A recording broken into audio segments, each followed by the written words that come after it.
Okay.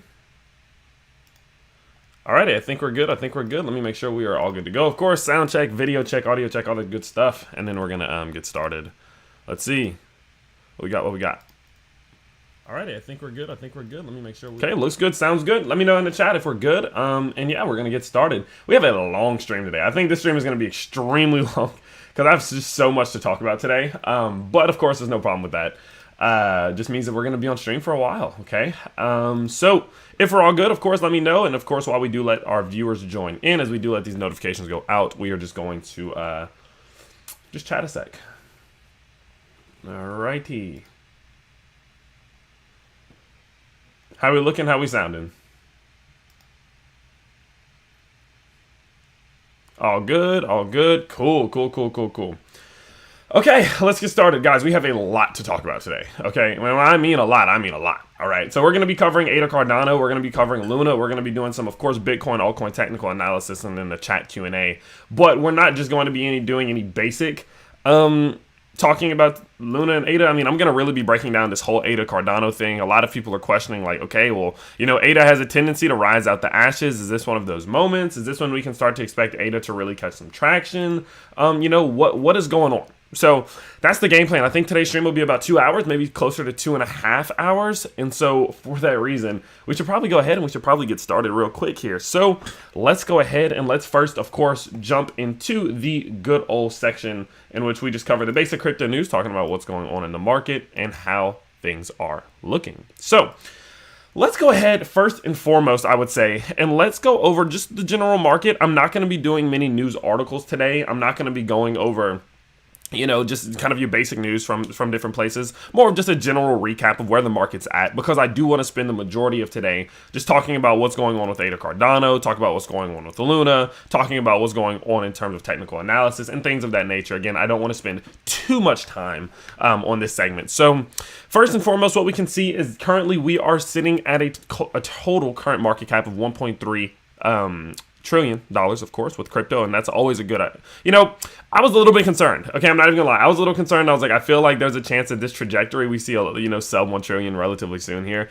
And so the fact that we are still looking good, of course, is always in, you know, it's a good thing. 24-hour volume sitting right around, of course, 97,000, 97 million, $97 billion, with a Bitcoin dominance sitting around 46% and ETH dominance sitting at about 18%. Everything is looking relatively, you know, relatively healthy for the most part. You know, we've been seeing quite the drop recently. Of course, Bitcoin is currently still sitting in the low 30,000s, but I do believe we are in a position in which we are seeing some decent growth here. We have Blockchain Jay in the building. I believe this is the guy who hates me a lot.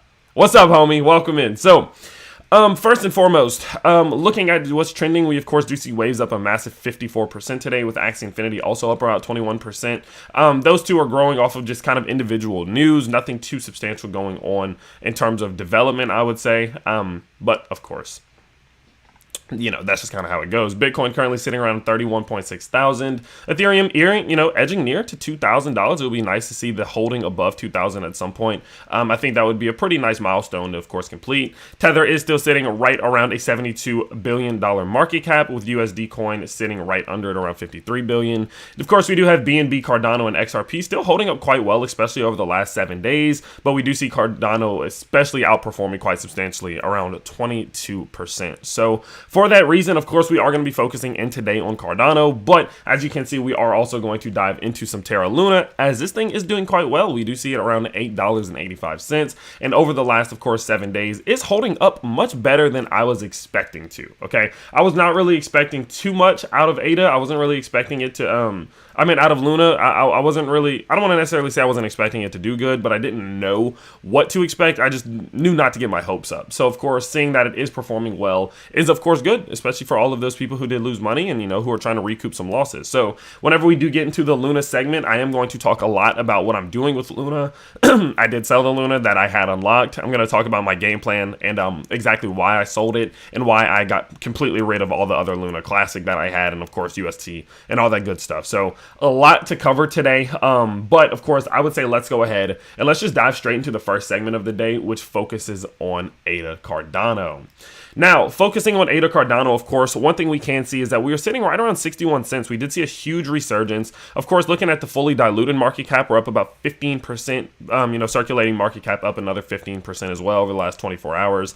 And looking at this thing in terms of volume is up a whopping 245% over the last 24 hours. So of course, seeing a massive move of this nature coming up from realistically, a bottom of closer around 45 cents all the way up towards, the high 60s at one point right at around 70 cents. People are still starting to get excited, and I do know, of course, why this is happening. And I want to talk to you guys about the longevity, sustainability, if this move can be maintained, if we're about to see ADA start to retest the dollar, all that good stuff, of course, we will be covering today. So if you are excited about today's stream, of course, guys, please do drop a like on the stream. It would be great if we can get up to about 100 likes before this thing does end. Of course, that is always the goal. So first and foremost, starting with ADA Cardano, again, what we can see is that the price has been doing amazing. Now, I would say the majority of this has just simply come from the Vassal hard fork, in which we are getting a lot of news about, which we can expect within the next month. Now, as this Vassal hard fork has come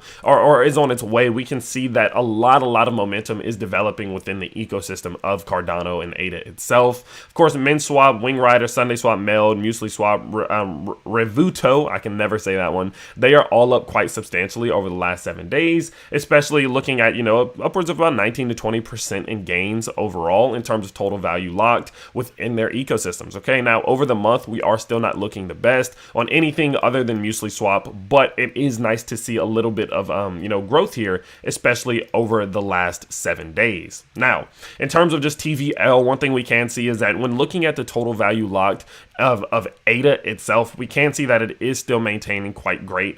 Over the last couple months, I was worried that, this overall, this little drop that we've seen in the market would affect ADA's growing ecosystem. I thought that ADA as an ecosystem itself would start to kind of, would struggle due to this fall in the market. And it kind of sucked that we finally started to see these things coming live as the market was crashing. But as we can see, in terms of the ADA that's locked within this ecosystem, it is still doing quite well. And it is maintaining a lot of the growth in which we have seen since February. Now, of course, if you do look at that in terms of USD, it has fallen substantially, of course, due to the total value and the price of most cryptos dropping quite substantially. But, this is the way in which we can kind of take away factoring in the market falling and look at it in terms of ADA staked and locked.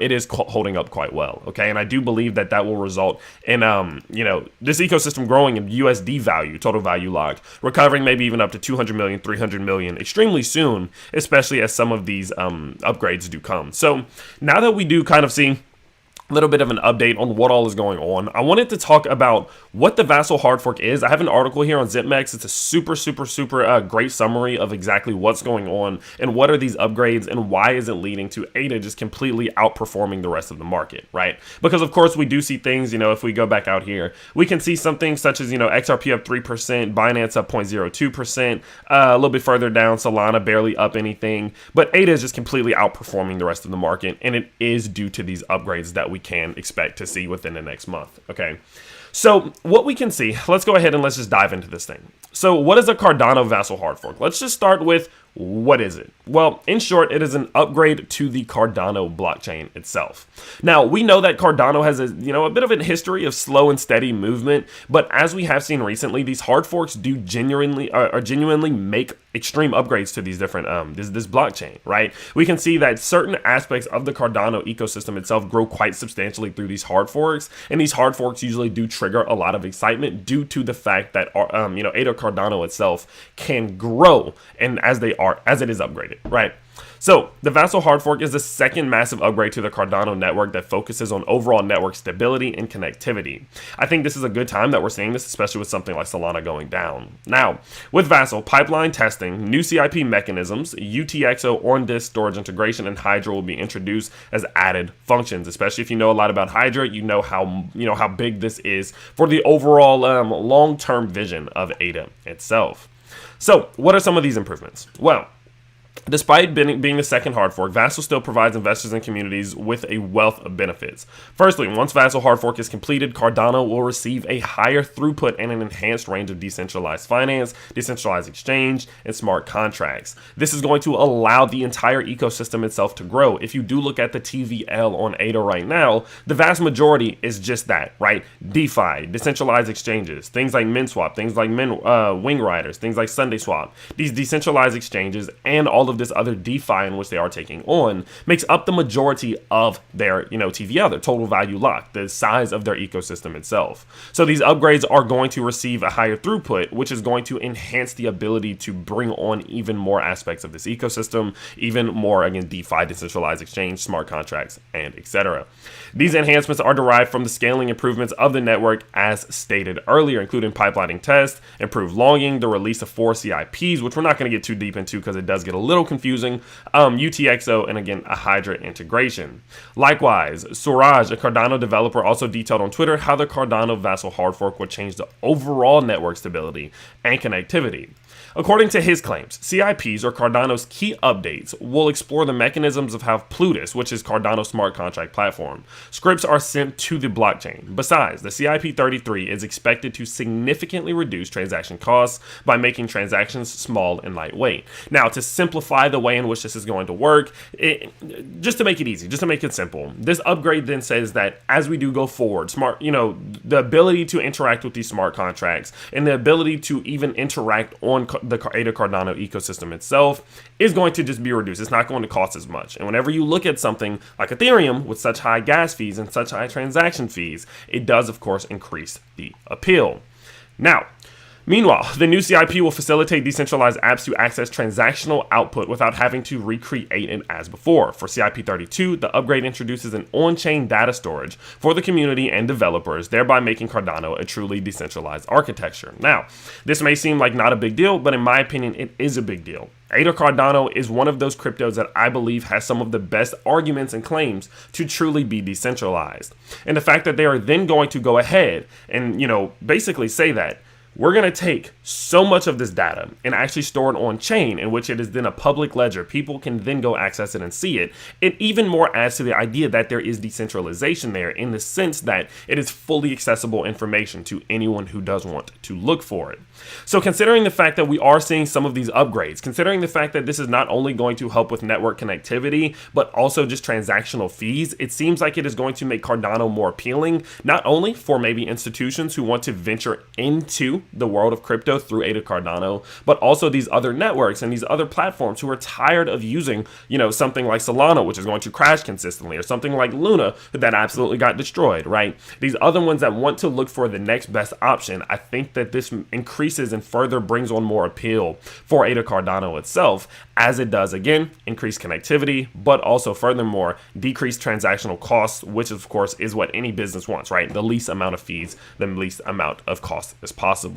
But I would say the biggest thing that we need to pay the most attention to is the way in which this impacts the overall accessibility and enhancement of the ecosystem, right? As we did mention earlier and as we went over, the fact that they are going to be doing things that are going to enhance decentralized finance, enhance decentralized exchanges and smart contracts is simply it's only going to provide beneficial. Because if we're being honest here, the biggest criticism that ADA Cardano has had, in my opinion, is that they're too slow, right? Everyone says they're too slow. They don't move fast enough.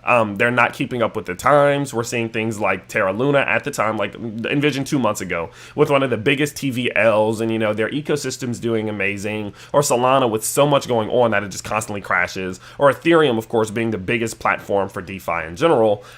We can see that people are like, why would we choose something like ADA if it's not even remotely keeping up with the times? Especially in terms of DeFi, in terms of decentralized exchanges, in terms of stablecoin, in terms of all these things, right? And I do agree, and that was one of the biggest arguments that I held, is why would people choose ADA over anything else? But the fact that they are now going forward and producing results and producing, these products that are going to add to that are going to enhance that, clearly shows that they're aware of where they need to center their focus and how they can go forward, of course, to increase adoption and increase just overall appeal. So I do believe this is to be important. I think that it is something that will continue to provide benefit to not only ADA holders, but simply just the community in general. Now, let's talk about the effect that it's had on, ADA's price. And let's talk about, we're going to start off here, just impact of Cardano's vassal hard fork on ADA's price. Then we're going to talk about, more of a broad vision of how this has affected it. Okay. Now, what we can see is that they go ahead and say that despite several crashes and bearish market cycles, at the moment, ADA still performs well and ranks in the top 10th percentile on the crypto market based on market cap. CoinCore suggests that Cardano's value will significantly spike if it retains top position until the vassal hard fork is released. Indeed, Cardano is anticipated to surpass the $1 mark and possibly upsurge from US $2 to $3. Now, let me go ahead. That was a good call. Let me go ahead and do that. It's a little bit too late, but I'm glad you did remind me for the next one. There we go. Even said, though, the ADA price from the impact of the Cardano vassal hard fork is still up to the whims of the market players. Therefore, it's vital to do extensive research before making a purchase or investment into ADA. Now, apart from the vassal hard fork, Cardalonia is a Cardano metaverse project looking forward to in 2022. And they kind of just dig into, a new project that's coming out. Probably a little bit of a sponsorship there. But, okay, so let's kind of talk about what this means, just broad vision. And let's talk about what I'm expecting due to this. Now, we can see that, of course, the price of ADA has done quite well over the last day. Again, we're up to about 61 cents, 62 cents, up about 15% on the day. Now, we've seen this before, and this is something that I want to remind people of, is that we've seen something like this before from a hard fork. Now, if you do remember, earlier towards the end of, the end of July, beginning of September, Cardano was the topic of discussion, right? Everyone was talking about ADA. We could see it climbed up to $3. We had the hard fork coming. We had the overall upgrades that would allow smart contracts to then be deployed on ADA. And we genuinely just saw everyone talking about ADA being that guy, right? It was that crypto, in which everyone was excited about. The issue then became, though, that we saw the general buy the rumor, sell the news event. And what I always serve to remind people of is that in times like these where everyone's excited and we're starting to see growth and we're starting to see people talking about ADA and we're starting to see things develop and we're starting to see the whales accumulating and we're starting to see all of this happen because of what's coming up, do understand that there is always the risk of a massive capitulation or a sell-off, even if the upgrades that are going to come as a result of this hard fork are absolutely amazing. Now, one thing we can see, though, is that, despite that warning, one thing we can see is that the whales are getting increasingly bullish. Cardano whale addresses holding 1 million to 10 million ADA are accumulating their bags these past 5 weeks. Now, this was just a couple weeks ago here on May 2nd. We can see here that 196 million Cardonians. Yep, I got it. 196 million more ADA after a 7-month stretch of dumping 1.7 million less ADA. The 9th largest market cap asset recently hit prices last this low in February 2021. So we can see that Cardano whales have been absolutely they've been doing quite well, and they've been accumulating, and this accumulation has only continued to get larger, of course, according to sentiment. Now, we did get a tweet just 2 weeks ago said Cardano's whales showed a flurry of transactions yesterday as prices were bottoming out to 40 cents. So as we did start to see Cardano, let's go back to CoinMarketCap here. There we go. As we did start to see this 40-cent level start to get the, this was about where we considered the bottom to be. We did see whales go into a massive accumulation here, probably in expectance of the price surge we are seeing now, due to the vassal hard fork being on the way. And I do believe that we are going to continue to see the whales accumulating, especially at these lower levels, knowing of the strong benefit that is going to come of this upgrade itself. So, considering the fact that we are seeing whales doing a strong accumulation here, they're flurrying at some of these lower levels. Of course, we did see the transactional volume increase dramatically, and just the overall accumulation from whales holding between 1 million to 10 million ADA.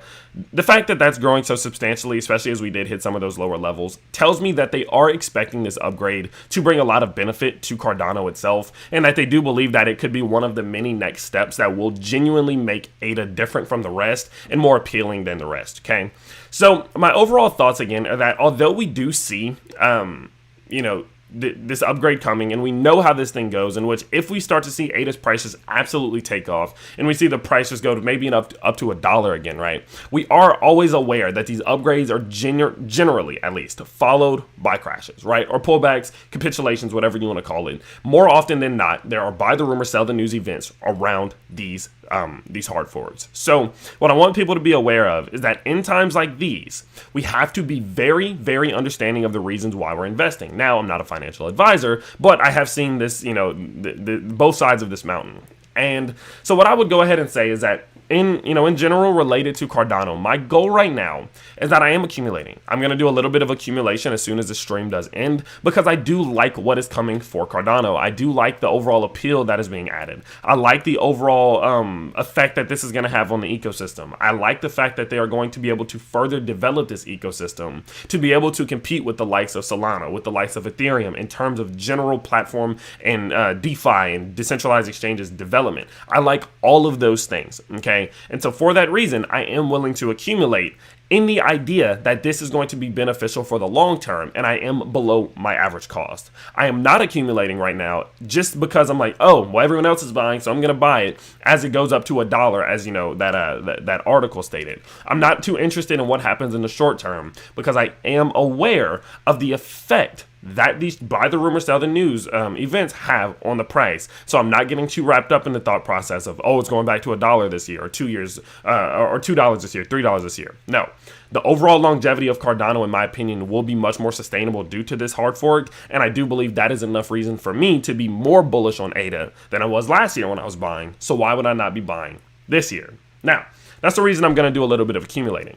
But I do want to talk a little bit about what we know is coming for Are Cardano that kind of puts a little bit of a a little bit of a stamp or a little bit of a stain on my bullishness. Okay, now what we know is coming is going to be the algorithmically backed stablecoin JED. Now, let's talk a little bit about JED. Let's talk about why I'm a little bit concerned about it, of course, due to obvious reasons, and then why I'm not so concerned about it, okay? Well, I pulled up a great article here, and this is going to be released by the Coding Network, in which they just basically cover a lot of the different aspects of JED and how it's going to be different than many of the algorithmically backed stablecoins in which we've seen before, and why I'm a little bit cautious about it. Now, we know what's up with algorithmically backed stablecoins, and I do personally wish they wouldn't have taken the approach of having an algorithmically backed stablecoin. Now, before we saw what happened with UST, which was an algorithmically backed stablecoin that crashed the entire Luna ecosystem, I was a little bit more open to this, right? But considering the fact that no algorithmic backed stablecoin that we have ever seen has worked, makes me a little bit concerned. Okay, but what I do know is that Cardano is the type of platform, it's the type of team who will study mistakes, who will study the things that have happened historically and apply those lessons to their own things and their own doings in order to further enhance what history has seen. So if there's any cryptocurrency out there that takes it slow, that takes it steady, and that thinks about any possible bad outcome, it is Cardano. So if I would trust an algorithmically backed stablecoin again, it would be Cardano's, but that doesn't mean that I trust them in general, okay? That I trust algorithmically backed stablecoins in general. So let's take a little bit of a second to talk about what exactly is this, how exactly it works, why it is different than UST, and how we can expect it to impact ADA in general. So, what is a stablecoin? Well, there's a couple different stablecoins. So those of you who are new here may be confused of why I don't trust algorithmically backed stablecoins. Well, it's because there's three types. The first one is fiat collateralized stablecoins. They maintain a fiat currency reserve, such as the US dollar, as collateral to ensure the stablecoin's value. What this means is you give them $1, they give you one stablecoin. They hold that dollar until you want your stablecoin back. They give you the dollar, you give them the stablecoin. It's a 1-to-1 ratio, very easy. Now, some people would say that this is like UST. Of course, there are arguments that UST is not fully reserved, but that is not or fully collateralized, but that is not an argument for today. Now, there is a crypto collateralized stablecoin. They're backed by other cryptocurrencies. Now, there are some stablecoins that are, say, pegged to Bitcoin. I don't like these, okay? I don't like trying to have a stable asset that you have collateralized by an unstable asset. Now, of course, if you had to have a crypto collateralized stablecoin, I would want it to be Bitcoin, as it's the least volatile crypto in general, but you get my point. Then there are algorithmic stablecoins. Stablecoins whose reserve is primarily controlled by an algorithm.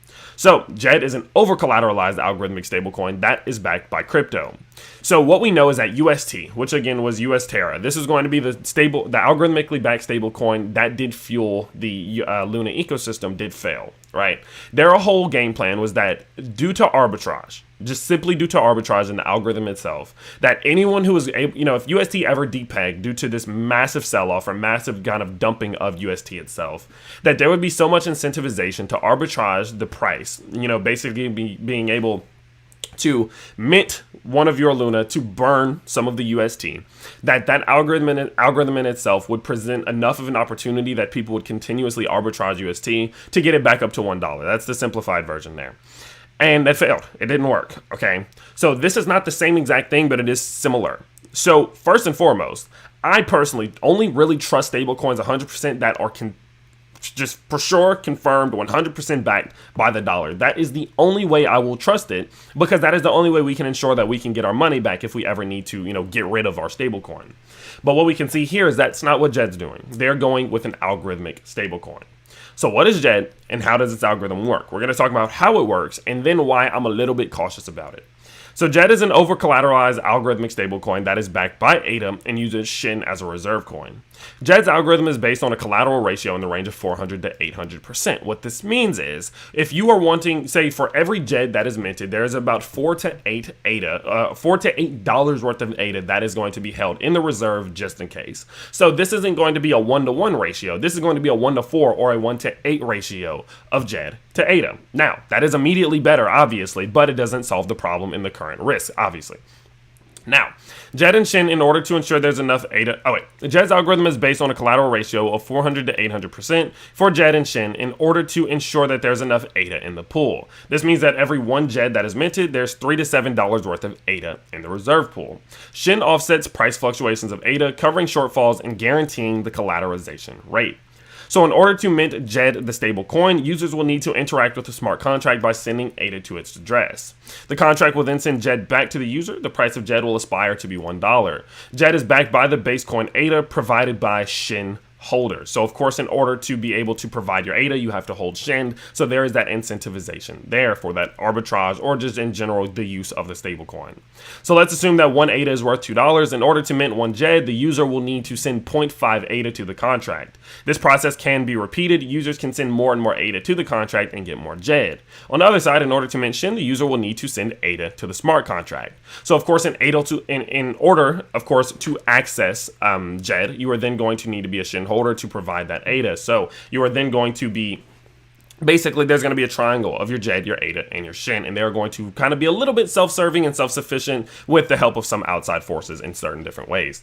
So this is how the contract ensures there's enough ADA in the reserve. If the user wants to sell one JED, he is sending it back to the contract, which then burns this JED and sends back the amount of ADA that is equivalent to $1 to the user. So of course there is some type of, it's almost in a way you could consider it to be arbitrage as well, of course, because if say ADA's price does increase, you then get your $1 worth of ADA back, which could be more than you then did insert at first. So in a way, it is kind of going long on ADA, but not exactly. So we're not going to go too deep into how the reserve contract works. I really wanted you guys to know what JED is and how they're going to try to collateralize it, so you would understand my concern in a second here.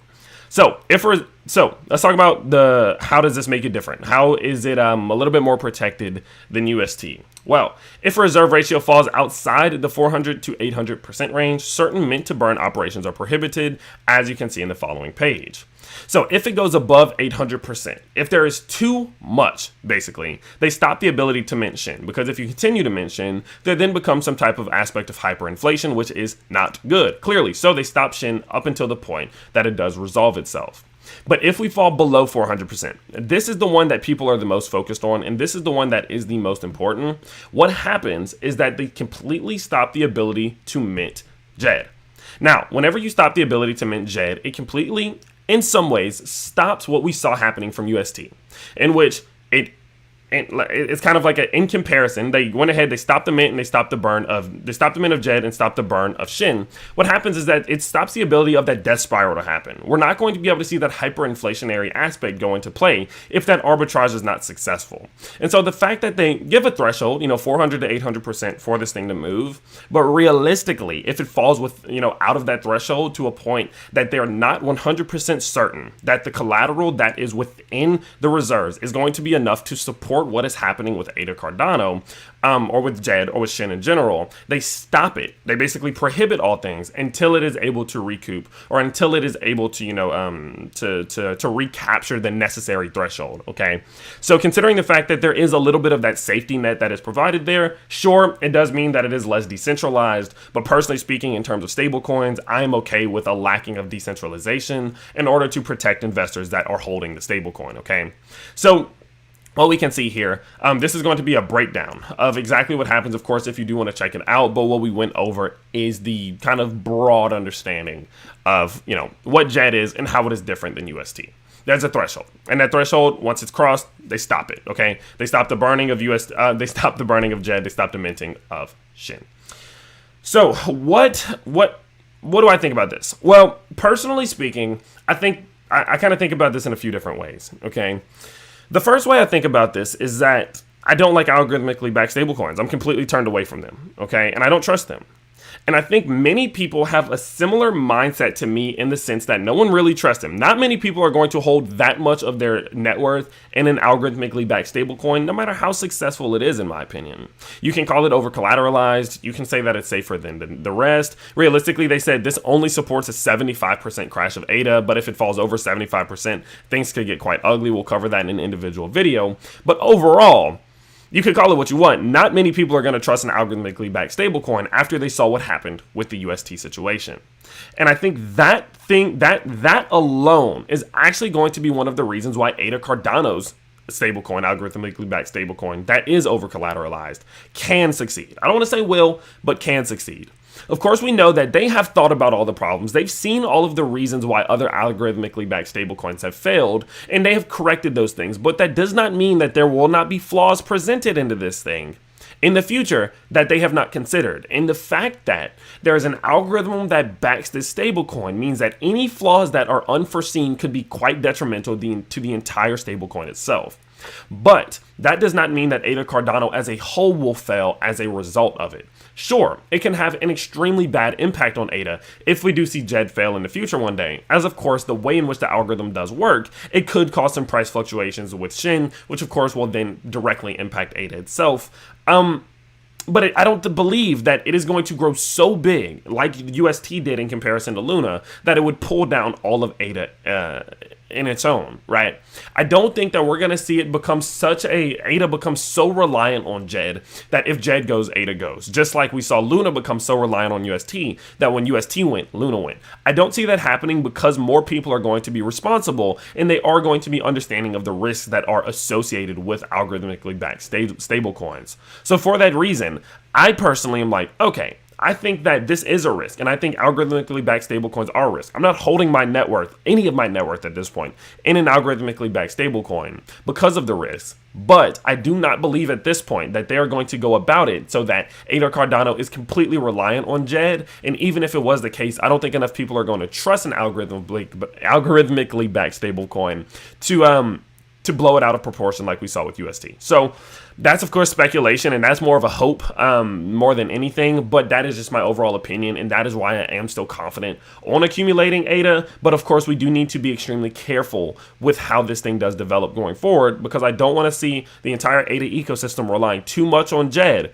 and then we start to see, some bad things happen if some type of exploit or flaw is pointed out that was unforeseen up until this point.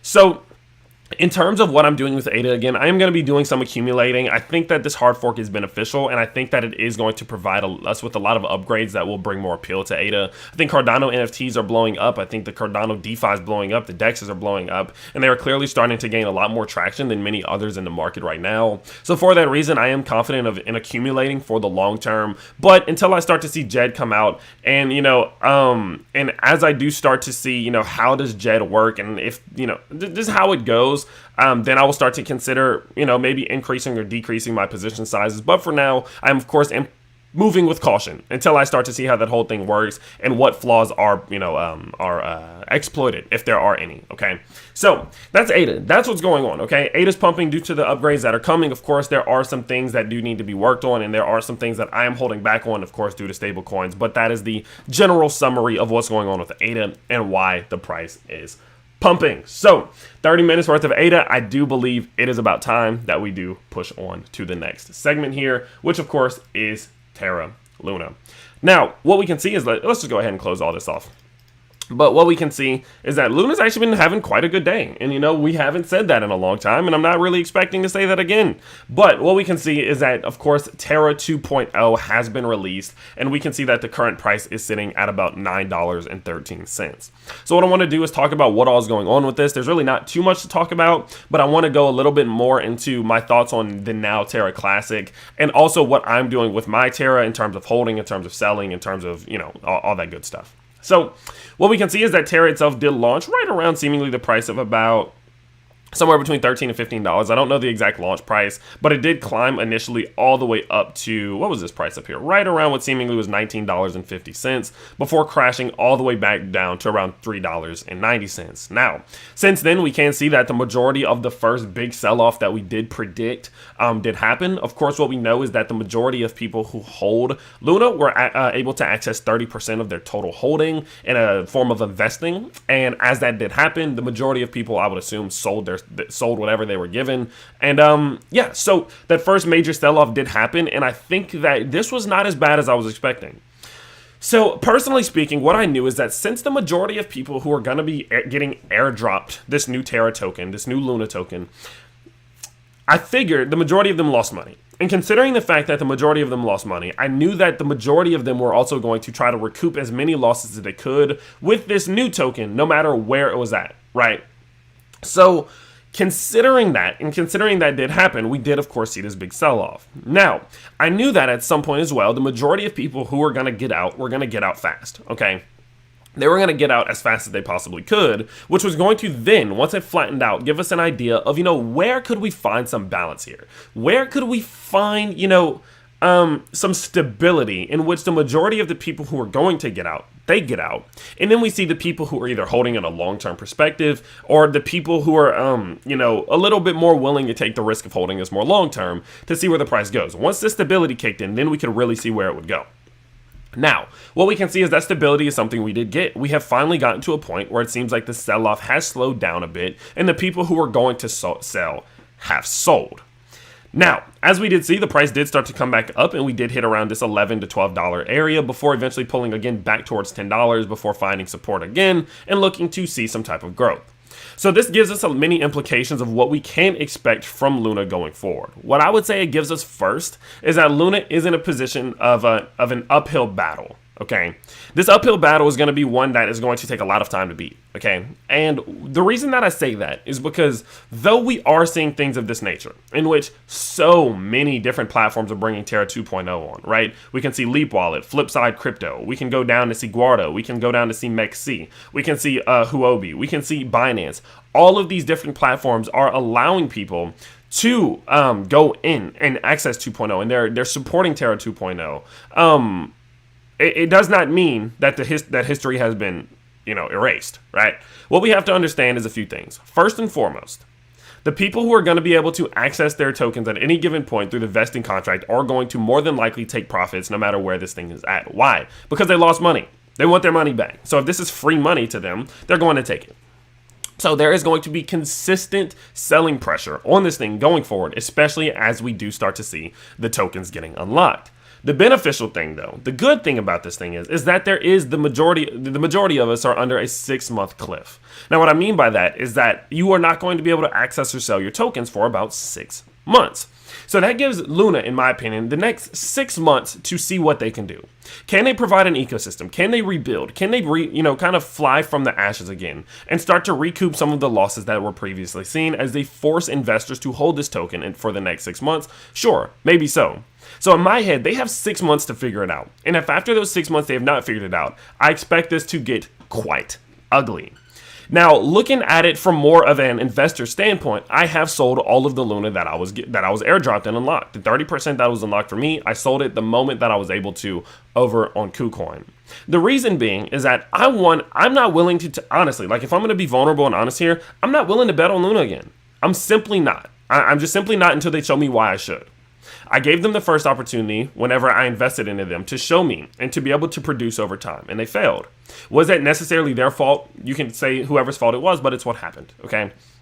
And that going forward, if I have money that is accessible within Luna, until they give me another reason to trust that they have the capabilities to produce a product and a project and a platform that is going to see growth over the long term, without seeing these flaws, without egos getting involved, without seeing all of those same fundamental flaws impacting this one as well, I have no reason to bet on them right now, okay? And so for that reason, I have 70% of my tokens still locked within this thing.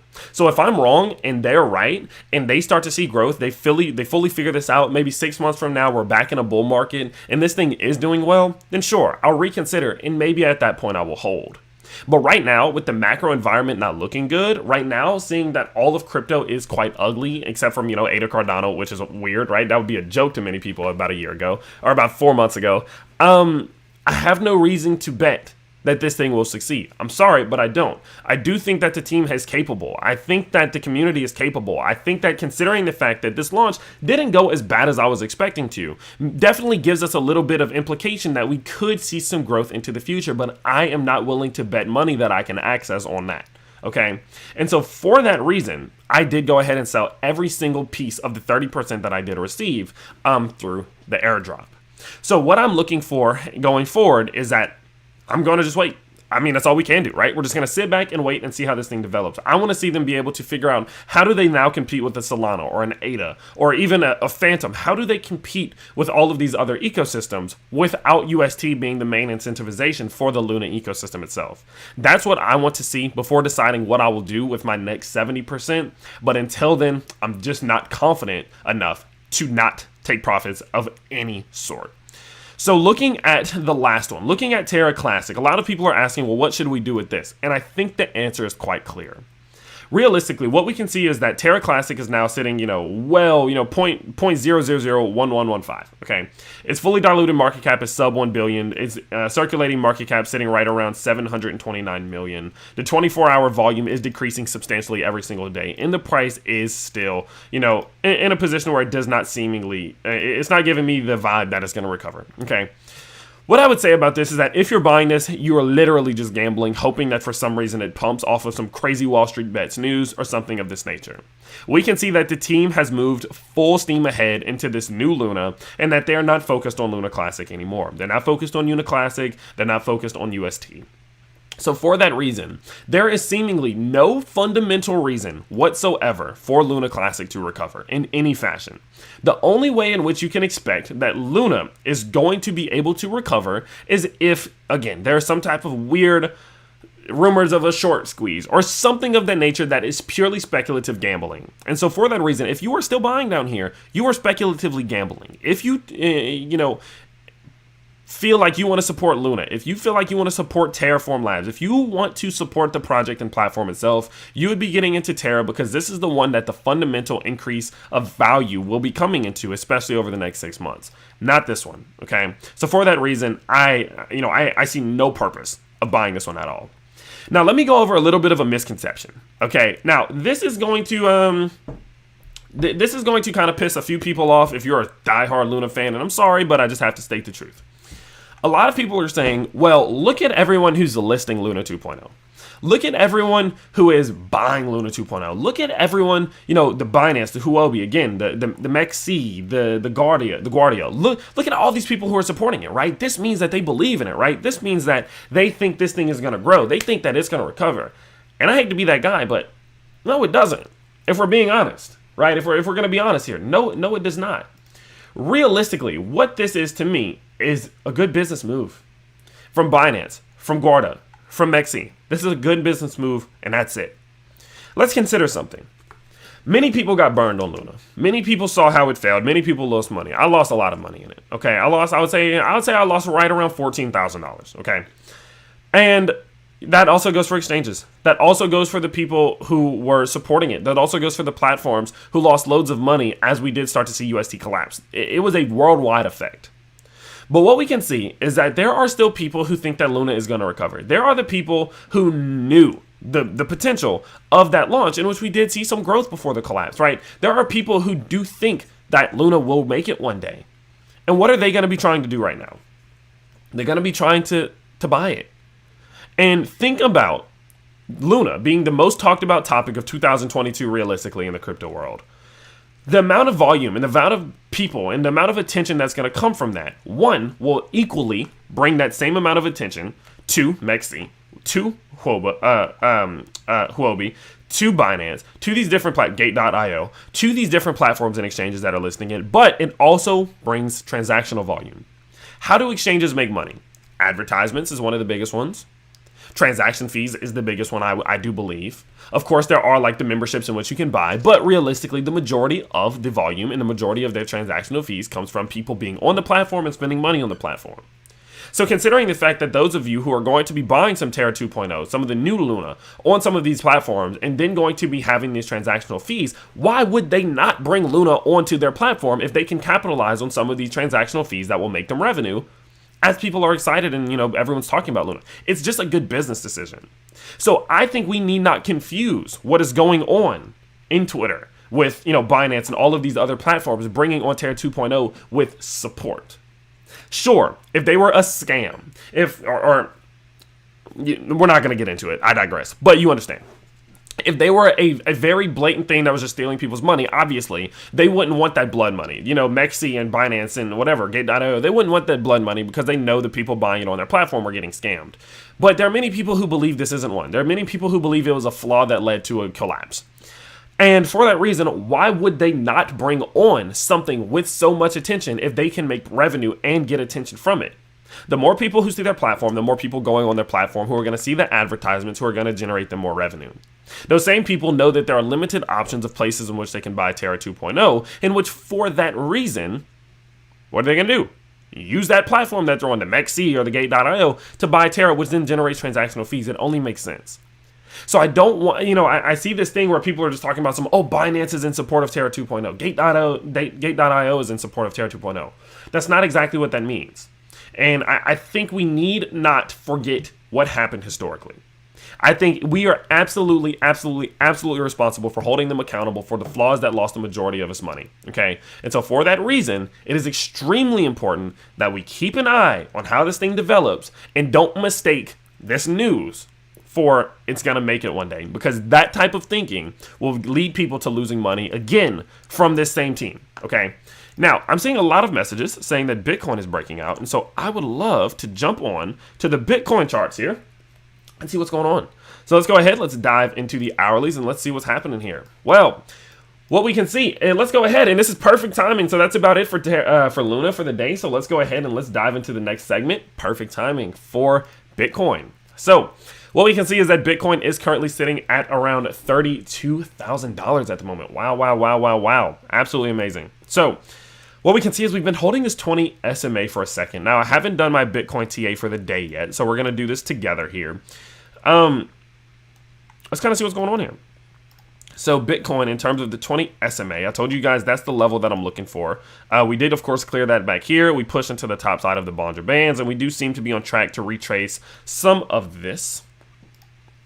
We're not above our price breakout target just yet.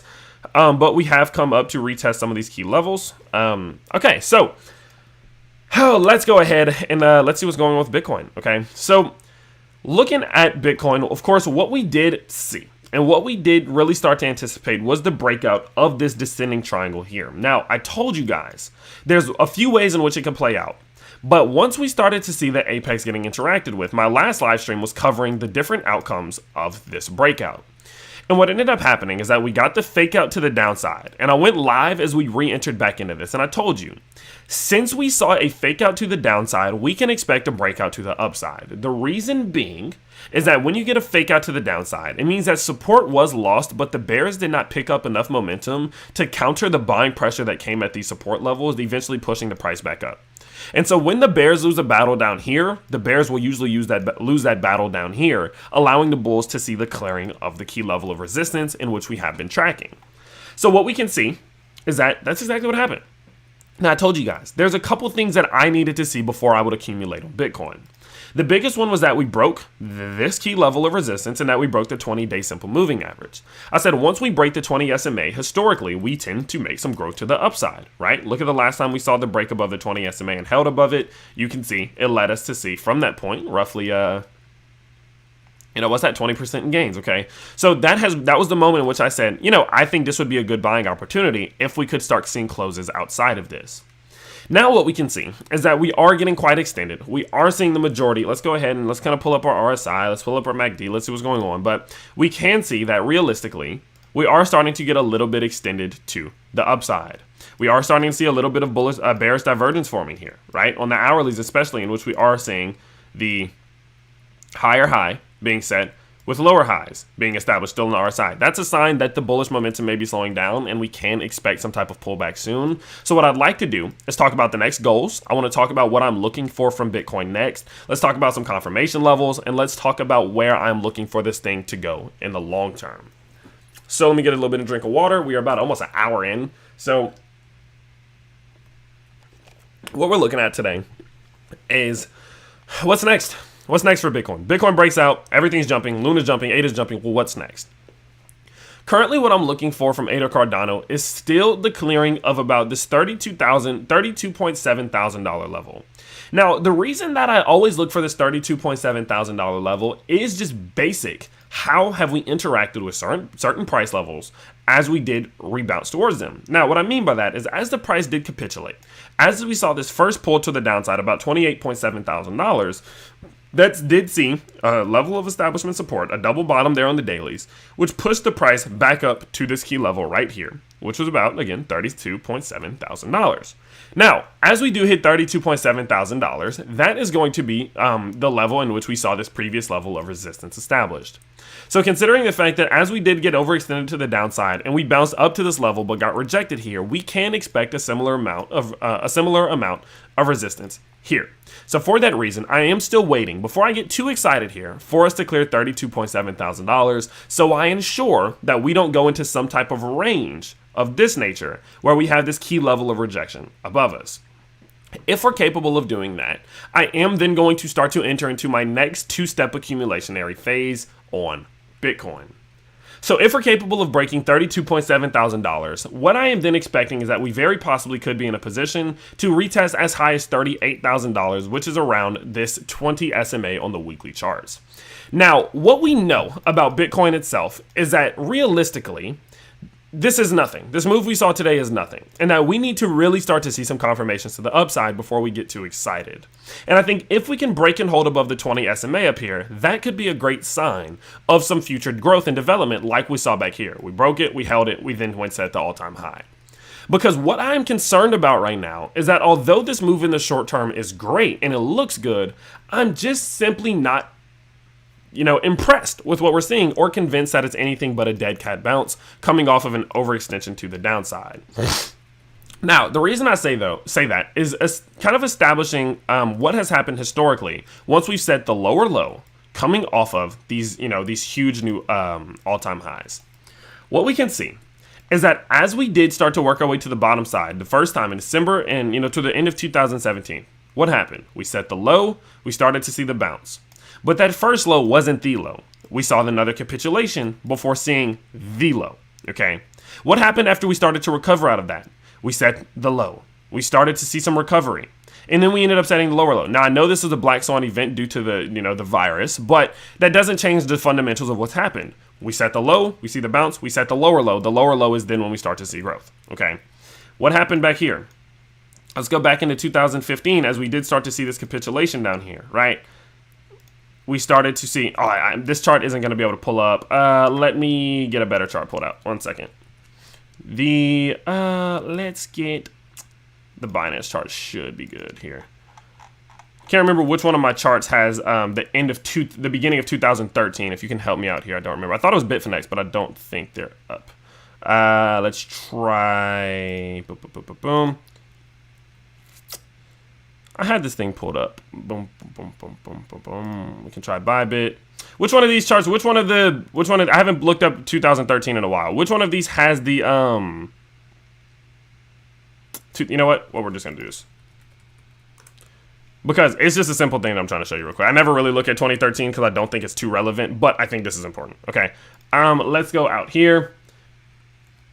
So what ended up happening back here in 2013? Let's zoom. Okay, we came down, we saw the first crash, but was at the bottom? No. We saw the bounce off the first crash, we saw the recoup, and as we started to recoup, we saw the trap, the continuation to the downside, before eventually going into the long-term, longest bear market we've pretty much ever seen from crypto. Again, we saw the same thing back here, 2017, we saw the crash, the bounce, then the continuation towards the downside before continuing, and I'm not convinced right now. Now, there's an argument that people are making. There's one argument that people are making in which they say that, well, realistically, we have very possibly seen the low and then the lower low set, right? In which we saw this low, the bounce, and then the lower low. So by that same argument, we could very possibly be seeing the lower low established and then the continuation to the top side. It is very rare that we will see a dead cat bounce that sets a new all-time high. That's just generally not how that works, okay? And so for that reason, I am still under the belief that now that we have started to see this new low established off the higher high, that there is a strong chance that we see the low, the bounce, into the continuation to the downside, whether that be to the teens or whether that be to the low 20s, I don't know. But I'm not convinced yet that this is anything but a trap right now or the beginning of a more long-term trap before seeing that push towards the downside. So let's talk about some things that I would need to see personally to say that this is not just a trap. Well, one of the biggest things that I'm looking for myself is obviously the long term is that we get back above $47,000.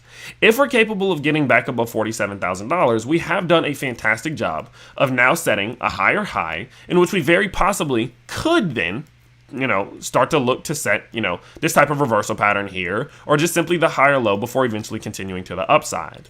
We usually will not see the new higher low or the new higher high established before seeing the eventual full-blown capitulation. Look back at 2017. At no point did we come back up to set the macro higher high until we were fully starting to see the beginning of the new wave to the upside. Now, again, we did see this pullback here, but we set the higher low still, right? We set the higher high, the higher low, and continued into the upside. If this wouldn't have happened, if the virus wouldn't have happened, I think we'd have been looking something like that. But it's the moral, it's the fundamental that until we see the higher high established, we can expect that we are not back in bullish territory. So for that reason, until we're capable of, in the long term, breaking $47,000, I'm still not too excited that this is anything but a trap, okay? So how do we get there? What's the first big step for us to get there? Well, for me, it's that we get back above the 20 SMA. Let's talk about what the 20 SMA has done historically. What we can see is that the 20 SMA, when we hold it, has a tendency to really lead us to see some growth to the upside, right? You can see there's been many times going into bear markets, we would lose it. And even if we would start to come back above it, if we close back down below it, we lose it, we'd get rejected. Lose it, boom, get rejected, get rejected, get rejected, capitulation. We recapture it. We hold it. As you can see here, that back test on the weeklies, we held it, which then allowed us to see some growth. We entered into this short-term pullback. We came back, we lost it, we got rejected, boom, strong capitulation to the downside. Even though short, here, we held it, we were in the middle of a dead cat bounce right here, which is what I'm still worried about now. So what this says to me is that the first step at minimum is, for me, I need to see us get it back above the 20-week SMA now. We cleared the daily 20 SMA. Now we need to get back above the 20-week SMA, currently at $38,000. Once we're able to clear that level there, that tells me that likely we're going to come retest the recent high. And if we break the recent high for step number 2 on that double confirmation, that tells me, okay, this could very possibly have been the bottom. Maybe we did put in this ABC-ish correction here. And then from that point forward, this run flat, this possible run flat wedge here, or run flat correction could be coming to an end in which we start to see some growth. I don't know why this would happen in the current macro environment in which we're in right now, so I'm not betting that that's going to happen right now. So for that reason, I'm not going to be doing anything other than sitting back and watching or dollar cost averaging down to the downside as this does play out. Again, I want to see us clear 20, the 20 SMA on the weeklies before I even get a little excited. And then I want to see us clear the $47,000 level before I get really excited. Until we do that, I'm not going to be willing to spend 20, 30, 40% of my available cash on this market, because we are in a situation in which this thing is more often than not going to continue to the downside. Everyone's screaming, Bitcoin's back, the crypto market's back. We saw 9 weeks of red. We're finally going to see a week of green, etc., etc. But there is no reason for that to happen right now. Historically, fundamentally, we will capitulate back to the downside. We will find a bounce and continue to the downside. That's just what this thing does. And when you pair that to the fact that we are not where we need to be at for the economy, the fact that inflation has not peaked yet, the fact that we are still in quantitative tightening, the fact that the economy itself is suffering, the fact that the stock market is still suffering, the fact that businesses are still losing money, there is no reason for this thing to make this move back up above confirmation number 2 yet. So I'm not willing to bet that is going to happen just yet. I would be more willing to go short right now, but I'm not going to go short because a bounce up to 47K is probably going to liquidate any shorts. So for that reason, I'm just sitting back and I'm just watching this thing play out, okay? So in the short term, what I would go ahead and say is that, how do we get to 38K? I always like to watch short terms, long terms, short terms, mid terms, long terms. What happens here? Well, what I'm expecting is that we are in a situation in which we are starting to see a little bit of overextension to the top side. Okay, a little bit of faith. I said a little bit of faith. I got faith. See ya, Inferno. Hey, I hope you're right, homie. I hope you're right. But what can we see is going on? Well, we are starting to see a little bit of bearishness on the hourlies, which is a sign that a short-term pullback very possibly is on the way. Okay, or very probably is on the way. As we are approaching this key level of resistance, sitting right up here around this $32,700 level, we are seeing a little bit of bearish divergence on the 4-hour time frames. As we can see here, we are seeing this low or this high matched up with a lower high, while we are putting in the higher highs here. That is a case of bearish divergence, which says that although the bulls are succeeding in pushing the price up, we are not in a situation in which the bulls are continuing that momentum, and the bears are starting to turn the tide a little bit as this move does slow down. Now, at the same time in which we are seeing that happen, we are seeing bearish convergence happening on the 4-hour Bitcoin charts, which tells me that we are very likely starting to see this bullish push that we are seeing right now, very likely starting to slow down or even come to an end in the short term, which does generally lead to a pullback. Now, not only that though, we are seeing a little bit of overextension in terms of the Bollinger Bands. So what we can see here is that we did come up and extend into the top side of our 4-hour Bollinger Bands. And what we do know is that historically, Bitcoin can only maintain overextensions out here for a short amount of time before eventually retesting that 20 SMA. And so for that reason, considering the fact that this is usually the point in which we will see these pullbacks, as you can see, that is also kind of confirming to me that there's a strong chance we do see a pullback towards the downside here. Back to the 20 SMA, which is currently sitting at about $30,200. So personally speaking, what I would go ahead and say is that while we are below $32,700, I would be expecting a capitulation, or not even a capitulation because we're in an uptrend right now, but a pullback or a correction at least back towards this $30,000 to $30,200 level. I think that is a very viable place in which we could possibly find the higher low, establish some support, and then continue, or of course lose that 20 SMA and then start to capitulate back to the downside, kind of just confirming this is just nothing but a trap. Okay. So what I would go ahead and look for right now is how do we interact with the 20 SMA the next time? If we come down to this 20 SMA and bounce, get back above $32,700, I'm actually going to open up a long position back up towards about 38K, expecting that we will retest this $38,000 level, because I think from there we will get that weekly retest of the 20 simple moving average. But while we are below $32,700, I wouldn't even be willing to bet in my head that we're going back up to 38K. This is for sure the level that I would be looking for to get cleared.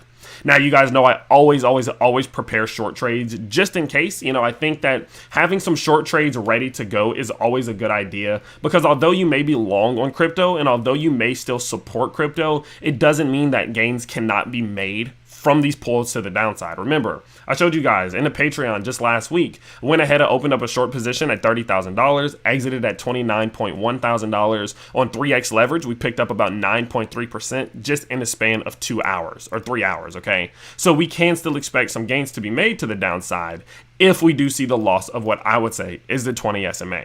If we see the 20 SMA is lost, we clear it, lose it, and get rejected off of it. Similar to what we saw. Let's go ahead and let's get some good examples to the downside here. I mean, this is a good one.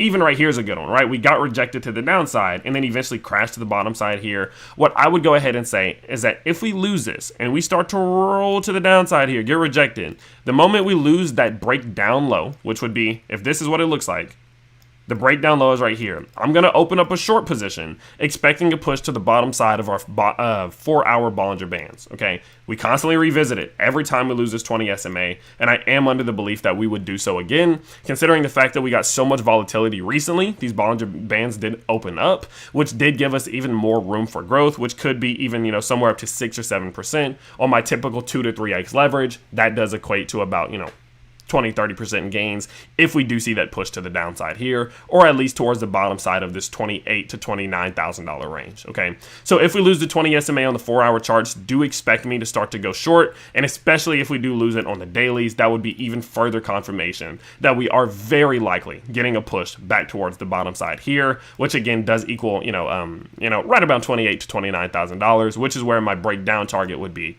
for my short trade. So it's a very simple formula right now. I'm looking for $32.7 thousand to get cleared. If we do see it get cleared, I will go long. But while we are below it, I am still expecting a pull towards the downside, toward that 20 SMA, in which if we lose it, I will start going short. Okay, so I know that sounds like me basically just saying, oh, it's going to go up or it's going to go down, but you guys know my drill at this point, right? I never, ever, ever say it's for sure going to go up or it's for sure going to go down, because I for sure don't know, okay? My whole goal and my whole focus is to just very, very, very simply give you guys my game plans, establish what I think could happen and what I would do as a result of it, okay? I don't think a good trader tries to predict what's going to happen. I think a good trader sets game plans for any outcome that the market gives them. And so for that reason, if you always have a good game plan, you can always make some good gains. Okay, so that's my goal with Bitcoin. That's what I'm seeing, and that's why I do believe this to simply just be possibly the beginning of what could be just another bear trap. Okay, or a bull trap, of course, a bearish bull trap. Now, let's go ahead and let's dive a little bit now into our altcoins. Let's talk about what's going on in the altcoin world.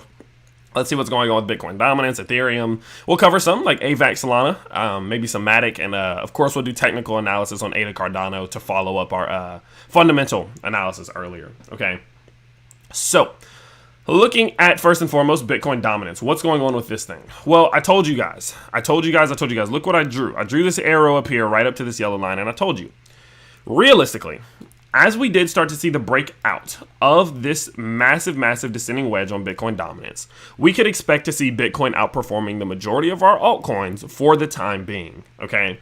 What you can see is that the price gave a little bit of a clearing here. We back tested it.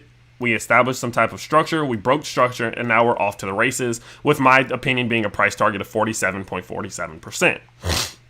Now, of course, we established 47.47% as a key level just based off of this previous establishment of resistance right here. Now, of course, we did also have this cup and handle pattern that did form on Bitcoin dominance with a technical breakup target, which does sit, a little bit higher, back up towards 49% there. But overall, that does still put us within the realm of at least revisiting 47.47%.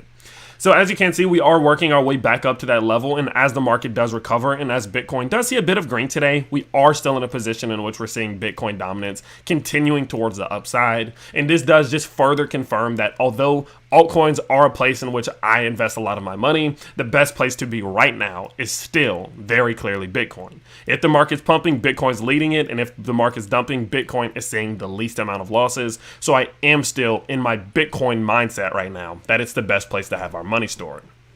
Now, with that being said, of course, let's talk about our altcoins. So now that you know I am still focused on Bitcoin, there is still some things to talk about for our alts.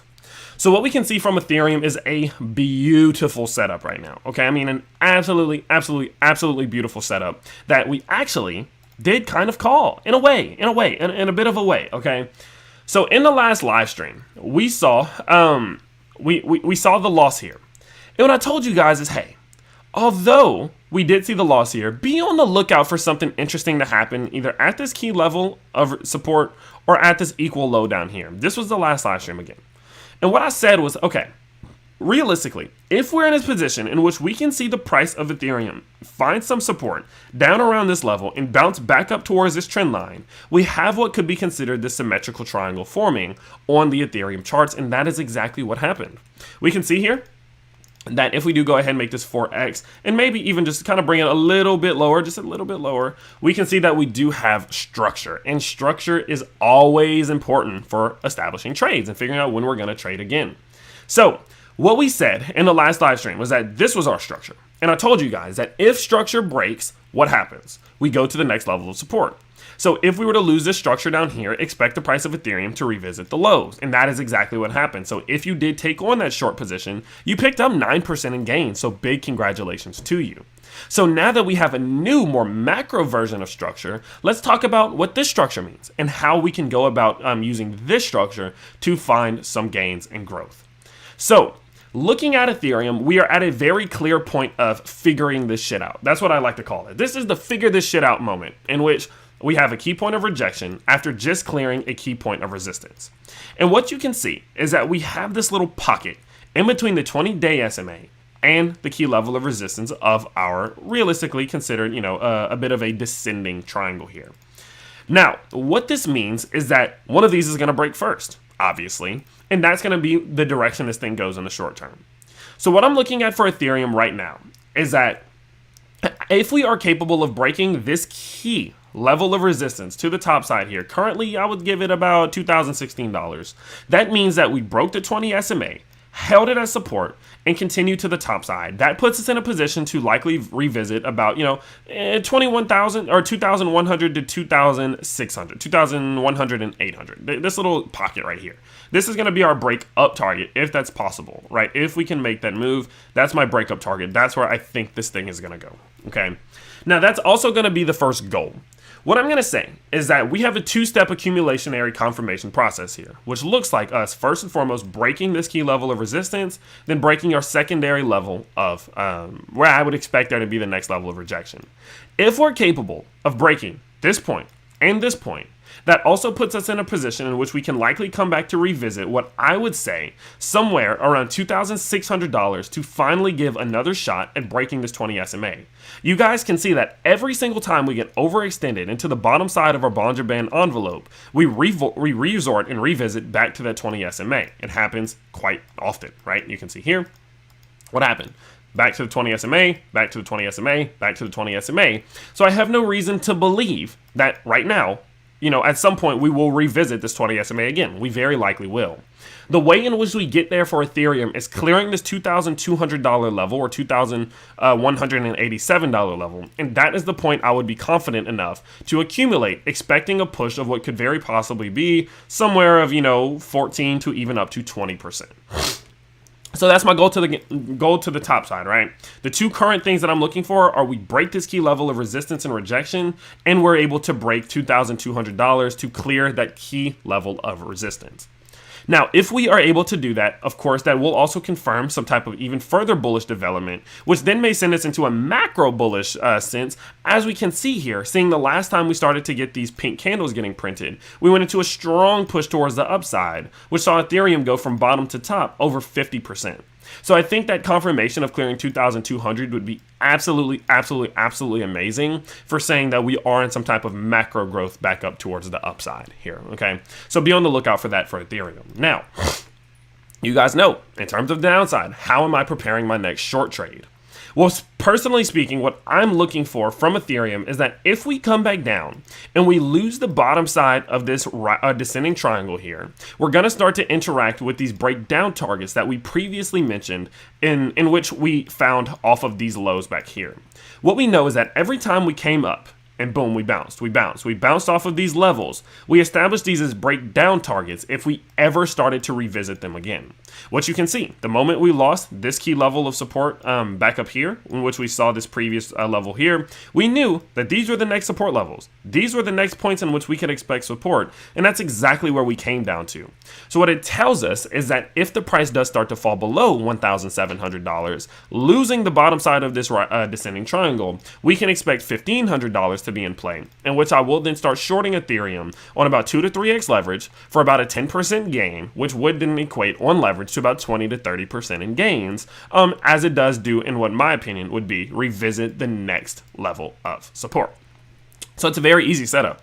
We break to the top side, boom, great. We held the 20 simple moving average as support. We use that support to bounce towards the upside, be on the lookout for us to retest $2,200, and then from there we make the decision of if we're going to continue or not. If we're capable of clearing it, I will go long and accumulating, expecting us to push back up towards $2,800.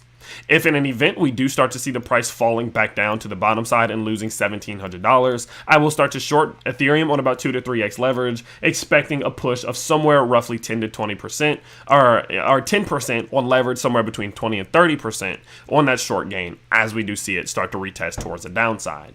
More often than not, in my opinion, we will see this acting as a bearish pennant, so it wouldn't surprise me at all if we do break to the downside, but of course that's speculative, and we just need to see what happens. So that's Ethereum, and that's what Ethereum is doing, and that Ethereum technical analysis will be applicable to the majority of our altcoins going forward.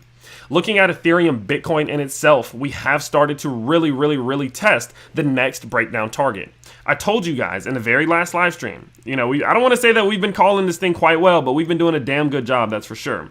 And I told you guys, we had a few key points of support that we could expect. What we know is that Ethereum Bitcoin, when you compare Ethereum to Bitcoin itself, we had what would have been considered at the time a bullish pennant. We got the fake out to the upside though. So remember how earlier we saw that fake out to the downside for Bitcoin. We have a similar fake out to an upside on Ethereum Bitcoin. And what happened is that as we got this fake out, the bulls failed to continue momentum. The bears were successful in pulling the price back down, which more often will not lead to the bears succeeding at the bottom side. And that's what happened. We pushed, we broke to the downside here. And now we know the next breakdown targets are going to be the previous points of support on this previous bull pennant, or what is now just considered symmetrical triangle. So what we know is that Ethereum is very likely to bleed against Bitcoin in the short term based off of the technical analysis of ETH to Bitcoin. Now, we have to understand that there is Ethereum 2.0, which very possibly could be coming out within the next, couple months towards the end of this year. So that could always affect how that happens. But at this point, we're not there yet. That's not happening yet. And what is happening is Ethereum is bleeding against Bitcoin and seems to be continuing to do so. So what I'm looking at is that as I do accumulate, as I do pick up more Bitcoin, Ethereum, Solana, AVAX, Matic, etc., what I'm going to say is that I'm going to focus on Bitcoin until two things happen. First and foremost, we see a top on Bitcoin, dominance. Once we start to see Bitcoin dominance find the top and start losing key levels of support, that means to me that very likely altcoins are going to outperform Bitcoin for the foreseeable future, the next couple weeks, next couple months, and that would be the first confirmation that I can start to go harder into altcoins. The second confirmation is that I need to see Ethereum Bitcoin recovering lost ground and clearing key levels of resistance. What I would even go as far to say is that until we finally see Ethereum Bitcoin let's go ahead and give this level here. Until we can see that Ethereum Bitcoin really starts to clear first and foremost this key level of previous level of support, which will very likely flip into resistance if we reach it. Once we can clear maybe 0.065 and then eventually come back up to re-clear this trend line, it is very likely that Bitcoin will bleed against, or Ethereum will bleed against Bitcoin, and we should not be accumulating mostly into Bitcoin due to the fact that it is mostly into Ethereum due to the fact that Ethereum is very likely going to underperform in comparison to Bitcoin. So it's always important to watch how is your ratios doing? How is your Ethereum Bitcoin ratio doing? Because it'll give you a clear example of how this thing is playing out. Now, there are the threats and the talks of people calling this, a bit of a head and shoulders pattern with a further breakdown target to some of these key levels down here. But realistically, until we lose this key level of support at about 0.06 and at 0.055. I'm not too concerned about these further breakdown targets to the downside. But what I do know is it seems very clear that until we get back above, say, 0.07 on Ethereum Bitcoin, it is very likely going to be outperformed by Bitcoin, which tells me that Bitcoin is a better and safer bet right now in terms of accumulation and where money should be going. So knowing that, of course, that does further confirm, now looking at Ethereum, now looking at Ethereum Bitcoin, it further confirms the theory that Bitcoin is still the place to be right now. Now let's transfer this over into Solana. Let's talk about AVAX. Let's talk about Mana, BNB, Phantom, Matic, and let's see what all they have going on their charts, when I would be buying, and when I would hypothetically be shorting. I'm going to go ahead and make the disclaimer that although I am going to present some good short trades coming up, I am not shorting any cryptos other than Ethereum or Bitcoin because this market moves too fast. And just like we saw Are Cardano just absolutely take off, that can happen to any altcoin at any given point, especially in this market. And I don't want to get liquidated taking on a risk of that nature. Okay.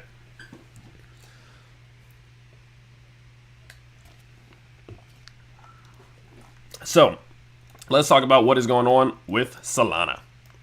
Now, Solana's in a similar situation to Ethereum. And I told you guys exactly, this exact formula. We talked about this 4 days ago, okay? So looking at Solana, what we know is a couple things. In the macro, we've been tracking this descending wedge right here. And our whole goal, the biggest goal right now is getting back in this descending wedge. That is the main goal. And while we're this close, that is still the goal. Now, if we continue to fall down here and it gets far away, we're going to kind of alter our goals a little bit. But right now, this is the goal. And what I told you is that this is one of our last chances at doing it. Okay. What we know is that as we did start to see the price come down, establish the low at $35, and then bounce back up to the wedge, retesting it as support, we are now in bearish territory. And until we're capable of getting back above this level, we are going to stay in bearish territory. We got this bounce here and came back down to establish support at the 0.618 to 0.786 Fibonacci zone, which is the strongest zone of support in the short term that we have right now. It's between $42 and $39. And I told you all, the two confirmations that we're looking for in the short term are first and foremost, getting back above this descending level of resistance, and then secondly, completing our long-term goal of re-entering into the macro wedge. And what you can see, getting back up here, and what you can see is we've not done that yet. We are still in a position in which we're getting rejected off of this trend line, which tells me that we are still in a situation in that although Solana has pumped now, roughly, 14 to up to 25% at one point, we have not done anything but retest the key level of rejection. And while we are below it, the likelihood is we're going to keep getting pushed to the downside here. So our long-term goals, or our short-term goals, for Solana remain the same. I still need to see it get back above this descending level of resistance, and I still need to see it get back into its descending wedge. Until it's capable of doing those two, I am not going to go into mass accumulation on this thing. I don't think it's a good idea. I think that there's too much of a chance of us getting rejected to the downside and retesting this wick low for me to be accumulating strong here. I simply will not do it. So if we do get rejected to the downside, what I will go ahead and say is that to present you all a good short trade, I would be looking for the loss of $39. If we lose $39, there's a strong likelihood that we do push back towards the wick low, which is about a 10% fall from $39, in which on 2 to 3x leverage, of course, could be another gainer of up to 20 to 30%. You can see that all of these short trades do have a very similar amount of gains in which I am expecting, and that is because this market is all moving off of Bitcoin. So realistically, the gains and losses we will see on Bitcoin are similar to those that we will see on Ethereum, Solana, etc. So in terms of a short trade, again, I am looking for the lower low establishment, the loss of the 786 level at $39, in which I would then say there's a strong chance of us pushing towards this $35 wick low. So that's Solana, okay? Still looking to get back above this. If you want to make it real simple, if you want to make it real easy, this is what I would do. I would get rid of this, I would get rid of this, I would get rid of that, and this, and that's fine, okay? And I would say, while we're below this level, I'm not buying, and if we fall below this level, I'm going to short it, okay? In terms of these levels, we can see here, while we are below $56, I'm not buying it, and if we ever lose $39, I'm going to short it down to 30, let's go ahead and give it $35.50. Very easy way to summarize, my current setup for what's going on as we do kind of bounce within this range here, okay?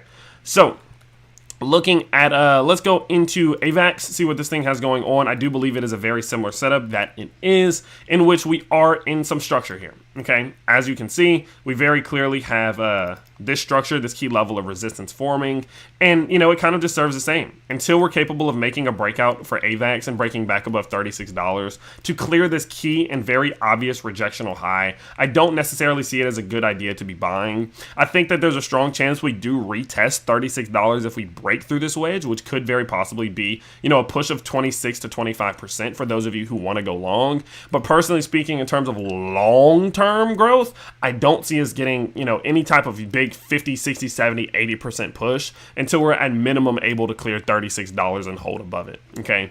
The reason I think $36 will be important is one, again, it is the rejectional high. It is the first high we did set for this descending level of, or this descending structure in which we have here. But also, if we are able to break the 20 SMA, that is the top side of the Bollinger Band envelope, in which we will usually revisit if we break that 20 SMA, which we can see has happened, of course, back here. We can see it happen back here. Almost happened right there.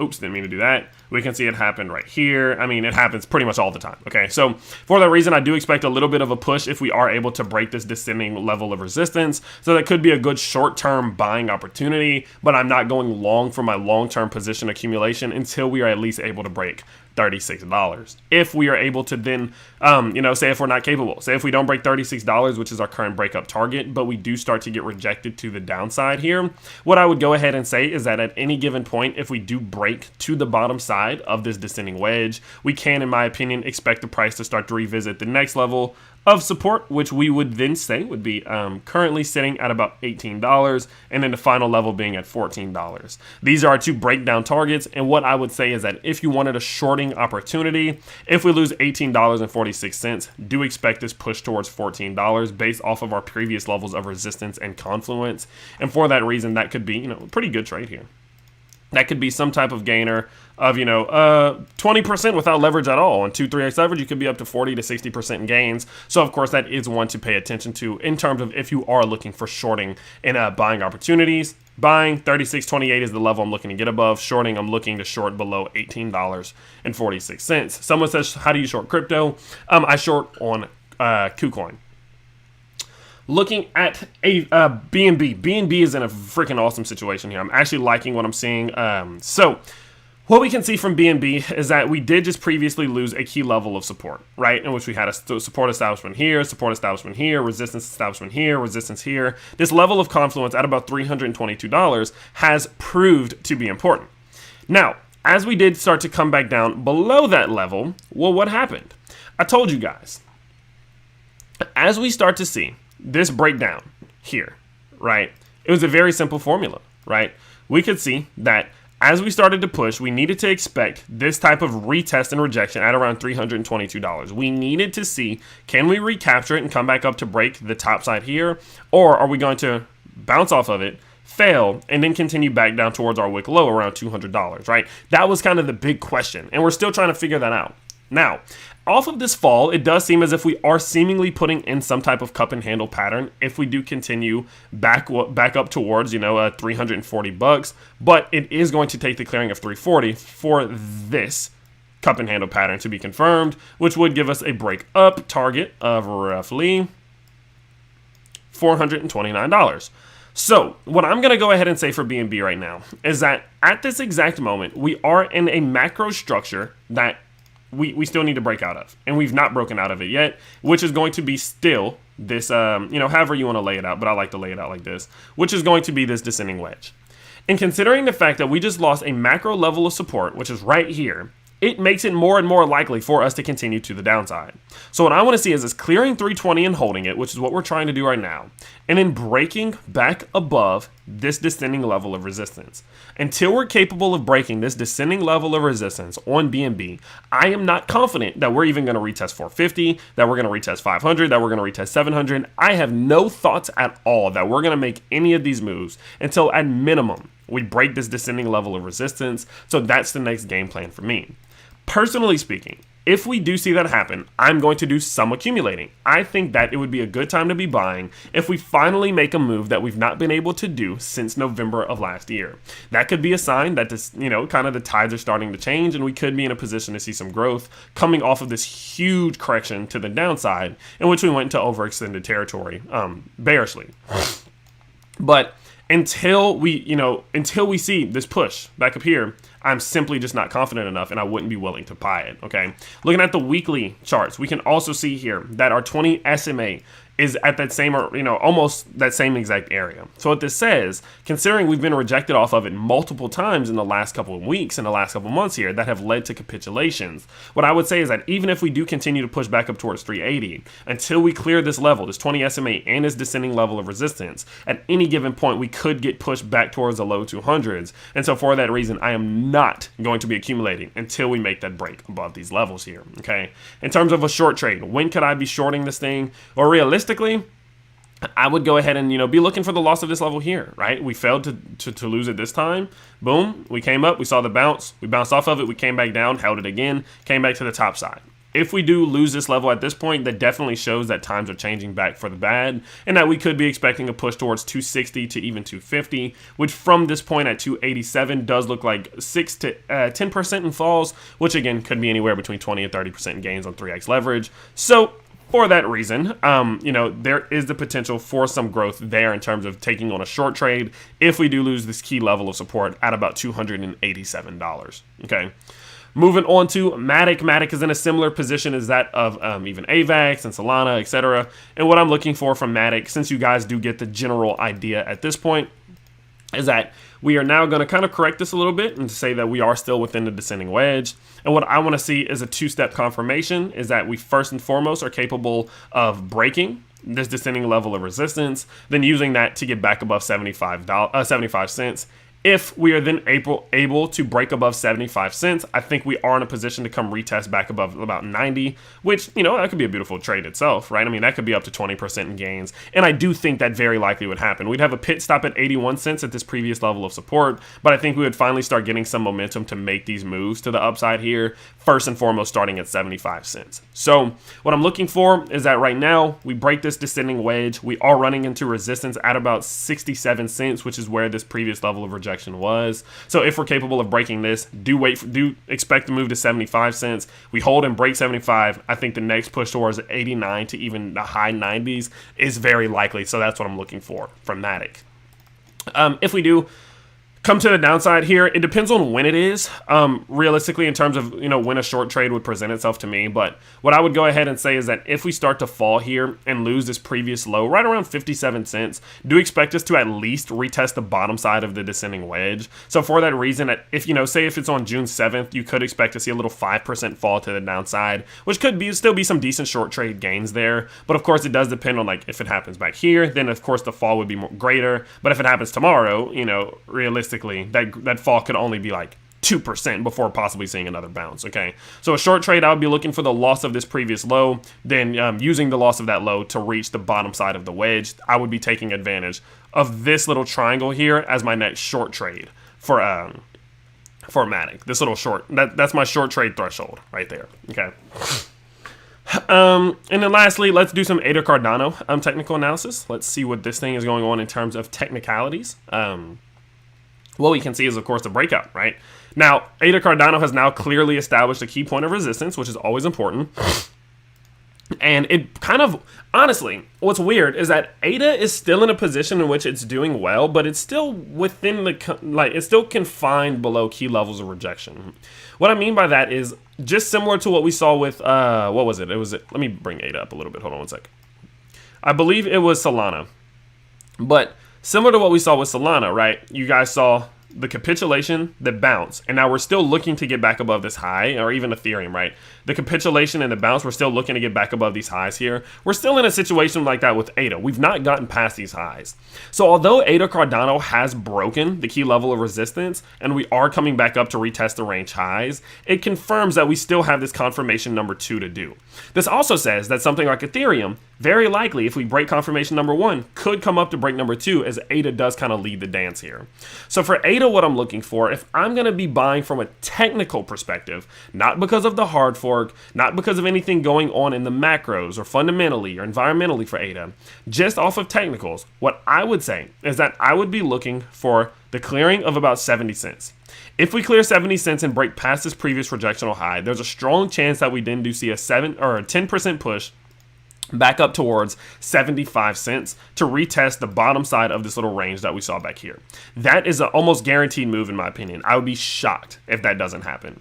If we clear 76 cents, that then puts us in a position to start retesting, of course, these highs in which we established around 90 cents. So that is even another great buying opportunity. So what I would say is that if we clear 70 cents, I might just say, you know what, I'm gonna buy a little bit. Once we see 70 cents get cleared, I think we're gonna push to 77 cents. And from there, I would start to take profits. If we break through 77 cents, I think 90 cents is the next target, especially because that means we've re-cleared this previous level of support, and that is historically where the price will go back up to. So 90 cents would be in range. But of course, again, what does it all start with? Us getting back above 70 cents. So until then, I'm not too confident that we're not going to see a pullback of any nature, especially as we are starting to see the thing kind of slow down, especially on the 4-hour charts, seeing this bearish divergence forming here with a little bit of bearish convergence happening here on the 4-hour MACD. Okay.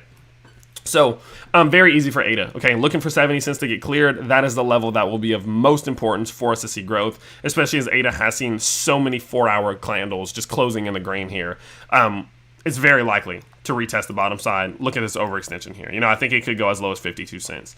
In terms of shorting ADA, I'm not going to do it. I don't think shorting ADA is a good idea with the hard fork coming within a month. You never know what this thing might do, and pushes of this nature could continue. And so for that reason, I think going ahead and shorting ADA is just a huge risk, because you never know at what point this thing might just absolutely take off for no technical strong reason. Okay, so for that reason, ADA is one I'm just going to sit back on. I will buy it. I'm going to accumulate on it for my long-term portfolio, as I do believe, again, that the Vassal hard fork is going to be good for this thing, and I think its value is going to grow. So for that reason, I'm going to increase my long-term position.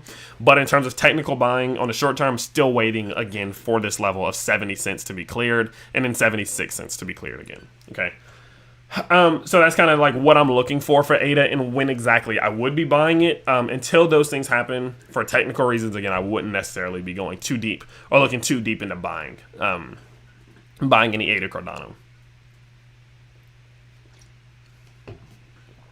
Dude, my throat's on fire, not gonna lie. I've been talking for about an hour and a half straight. So okay, let's kind of move off now. That was pretty much all the updates that I had for you guys today. I would like to move into a chat Q&A, answer some questions from the chat, address some things that you guys may want to know. I wanted to talk about SafeMoon in today's stream. I wanted to talk to you guys about my thoughts on SafeMoon and etc. And I know someone did remind me of that, but too much happened today with ADA, too much happened with Luna and everything. I felt like it wasn't the necessary time to do so. So I'm just going to save that for what may be the next stream. So stay tuned for that. And pay attention to my Twitter. That's kind of what I announce. I announce everything that I'm going to be doing on my live streams over on my Twitter. As you can see here, I posted all the timestamps. And then today I talked about Luna, ADA, Bitcoin, etc. I posted that about an hour ago to let you guys know what today's stream would be about. So yeah, so pay attention to Twitter. That's where I will update you guys. So, is ADA good for the long term? I think so, yeah. So with that said, I didn't, you couldn't even see my screen, sorry. So what we can see is, again, this is where I post my, my updates. But anyway, so what I'd like to do is to go over chat Q&A, answer some questions. I know someone did mention how to go over shorts. There's a beautiful video that explains how to do it on KuCoin, and it would take me about 30 more minutes to explain how it all works. I think it would just serve you guys better. This guy can explain it better than I can on how to do it. So I will just show you guys the video that I always suggest to people on my Patreon. This is Bobby B's channel, how to short Bitcoin and crypto on KuCoin Exchange. This is the video that I first watched on how to do it on KuCoin. He explains pretty much all of it, liquidations and all that good stuff. Go check out Bobby B's channel. He does a great job of it, okay? He can explain it better than me, okay? Let me make it clear, though. If you don't know what shorting is, if you don't know what margin is, if you don't know what lever trading is, you should not be doing it until you can literally explain it to anyone. If you can explain it to anyone and answer any single question that people can ask about leverage trading, you shouldn't be doing it. It's just too risky. It's way, way, way too risky, okay? That is a good way to lose all your money. Leverage trading and you don't understand it. So what I'm going to do, guys, go ahead. I'm going to open up the chat. It can be almost about anything. I'm not going to go over new micro caps. I'm not going to be covering too much stuff. But I do want to open up the chat maybe 20, 30 minutes and just allow you guys to make recommendations, things you want to talk about, my opinion on, etc. I'm all ears. You guys go ahead and I will let you guys do that.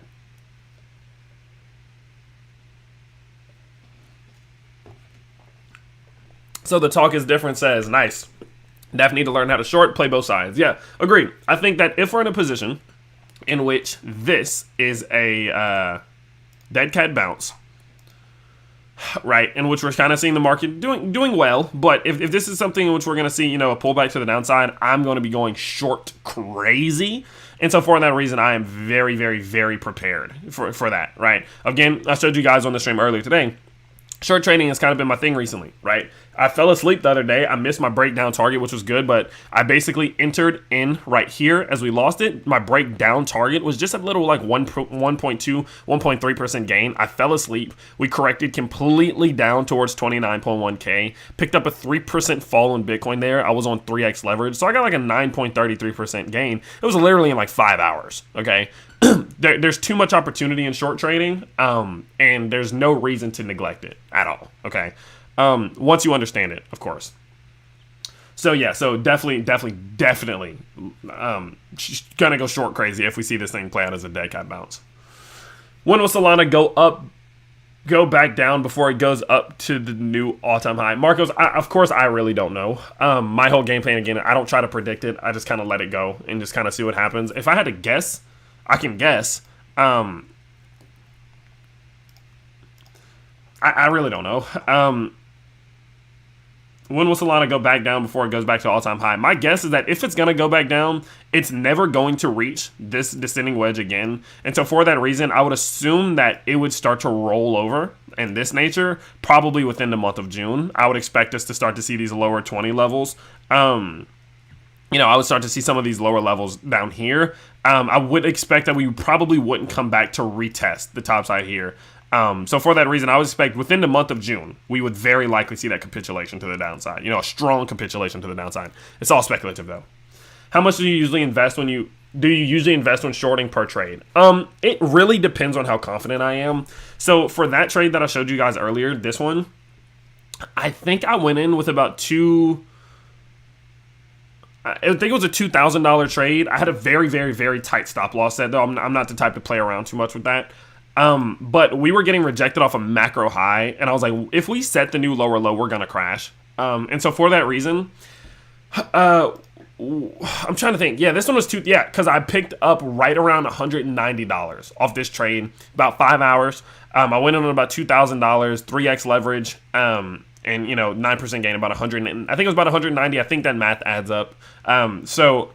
Yeah, usually 1 to 2K is what I'll do my short trades on, but never really higher than that. Never really higher than that. I'm not that confident, right, to play games like that.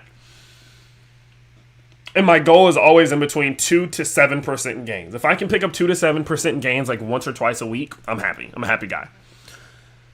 Thoughts on VeChain? I like VeChain. I think VeChain has a future. I'm not sure when that future,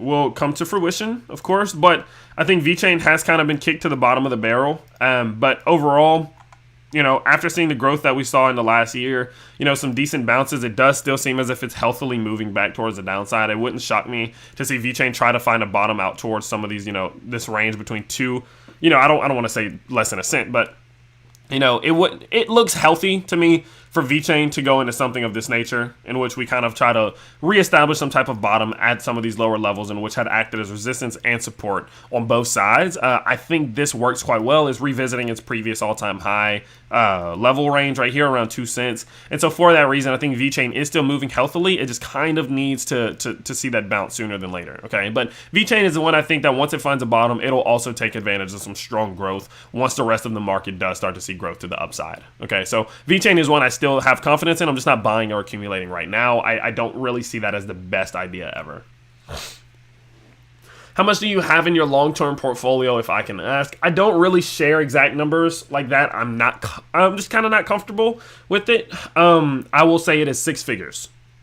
It's in that range. Okay. But yeah, there's that. Okay. It's just, it's kind of one of those things where it's just, I try to avoid talking about exact numbers as much as possible, because if I say I put $2,000 into a short trade, when my portfolio size is in the 6-figure range, that's not that much in comparison. But if someone who has an $8,000 portfolio size or a $5,000 portfolio size, and they put in $2,000. That's a shit ton. I mean, that's 20-30%. So in order to avoid confusion in this terms of how big these trades are, I tried not to talk about exact numbers, just to make it easy for me explaining trades and things like that, especially to the Patreon.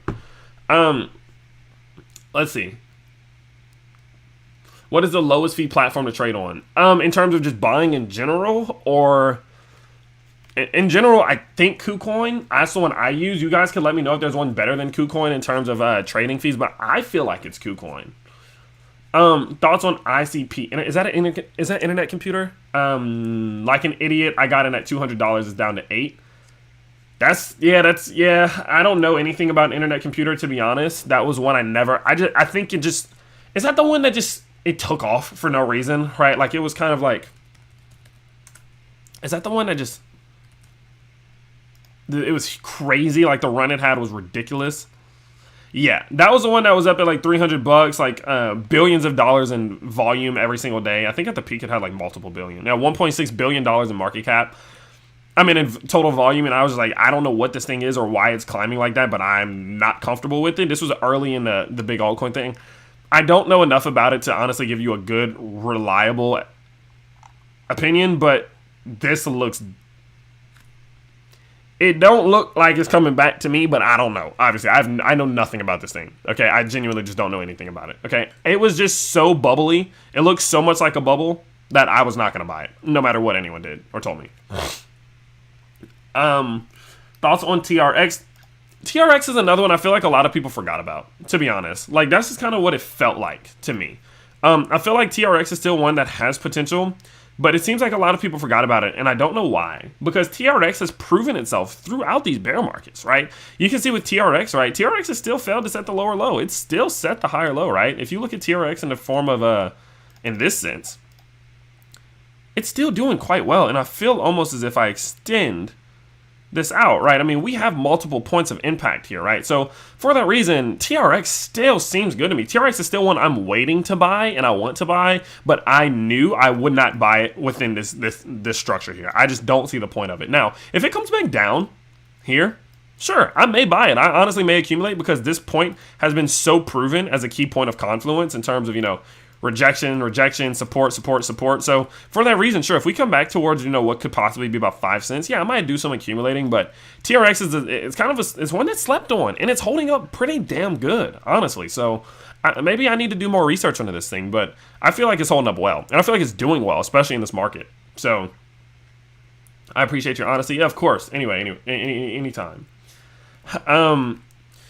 It was top 10 people were saying the next Bitcoin, and I fell for it. That sucks, man. It bubbled too much. You got to look for those bubbles. Whenever some shit looks too good to be true, it's too good to be true. BAT, I don't know anything about BAT.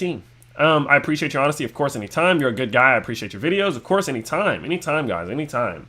Again, for anyone who did just join in, we are doing a chat Q&A. We went over some Are Cardano, Luna, Bitcoin, and altcoin technical analysis. Timestamps will be provided down below for those of you rewatching. But right now, ask any question, ask away, and I will try my best to answer it. Also, we have 78 likes on the stream. If anyone could, who's not liked it so far, if you could get us up to 100 likes, that would be amazing. I think that about 30 or 21 of you could drop that like button on us and, get us to where we need to be. So I'd appreciate it a lot, of course. Thoughts on XRP? Yeah, sure. Let me kind of look at what XRP is doing. I have not followed up too hard on the XRP situation in terms of the SEC case or just their case in general. It does seem to me as if they're gonna win that. So of course that is kind of like a bit of a hanging catalyst there. But what I told you guys a long time ago is that I would not buy XRP while it was in the symmetrical triangle. I literally held off buying XRP in this pump and this little pump and this little pump right here. I was like, I simply am not going to do it because too many people were saying it was going to go to like $3-4, and I was like, it just don't feel like it. This seems like the low, the bounce into the the continuation, and that I felt we would set the lower low at some point. And I put in my Patreon not too long ago, maybe about a month ago, on a stream, they asked me about it, and I said, if we come back down to lose 55 cents, do expect us to start revisiting some of these lows here, these range lows, and that's exactly what's happening, right? We're seeing the price of it start to come back down, revisiting these range lows, and if we lose these, that puts us in position to start to revisit 30 cents, and I don't want to say it, but 18 cents isn't out of the picture from what we've seen historically. So until XRP is capable of you know, until XRP is capable of finally starting to bounce its way back up and realistically, in my opinion, get back above 55 cents, which is this key level of support, I wouldn't be all too comfortable in saying that I think this thing is going to bounce or, you know, see any type of growth at all. So for that reason, you know, XRP is one that I will always keep an eye on, but until it starts to look more bullish in the long-term charts, I'm just not comfortable. I'm not comfortable buying it, you know, personally. Thoughts on VET? VET is another great one. VET is another great one. Another one that's solid. I talked about it earlier. I think that it could continue towards the downside, but I think that VeChain is one that has proven its longevity and will continue to prove its longevity. And I think it's one that I will accumulate on as the market does kind of pan out a little bit.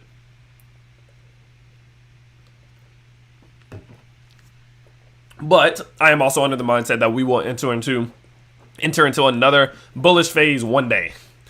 Dude, it was so weird. I was looking at Doge just now. When is the next Fed meeting, and how is that affecting crypto market as we are closer and closer to that meeting? Freaking great question, dude. Hold on. FOMC dates 2022. I will show you guys that. That was a great meeting. I mean, that was a great question here. Let's go to the calendar. If you ever want to know what's going on with the Fed, all you have to do is go to federalreserve.gov/monetary-policy-FOMC calendars.htm, and it will pull up a calendar for you. Kind of taking a minute. My stream's not lagging, is it? Oh, we're good. This thing's just taking a while. Kind of sucks because it was like such a great question.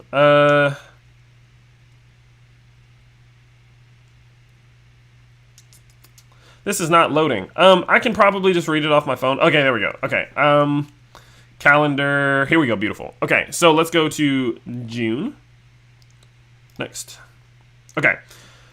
FOMC factors affecting reserve balances, discussion, Community Reinvestment Act is important, but we're not going to talk about that. Commercial paper, selected interest rates is also going to be important. I'm just kind of giving this a quick little read. So the next one is going to be on June 15th. Let's see, FOMC meeting, 2-day meeting, June 14th and 15th. This is when they're going to, of course, announce everything else. We will see selected interest rates and all that stuff happening prior to this, so that's going to kind of let us know what all is going on. But the biggest one, the meeting itself, is June 14th to June 15th, which is about 2 weeks from now. My opinion on how that's going to go is I actually am expecting this to be the first meeting where we start to see some good news. Now, the reason I say that is because whenever we got information about the inflation rates and how interest rate hikes were going was that inflation was not peaking yet. And that's what we've been looking for. Think back to something, guys. Do y'all remember when Rona, the virus, was really at its peak? No one was really talking about when is it going to go away. They were talking about when do we beat the curve, right? When do we start to show signs of progression? And once we finally started to show signs of progression, that is when everyone got excited because we could see the end of the tunnel.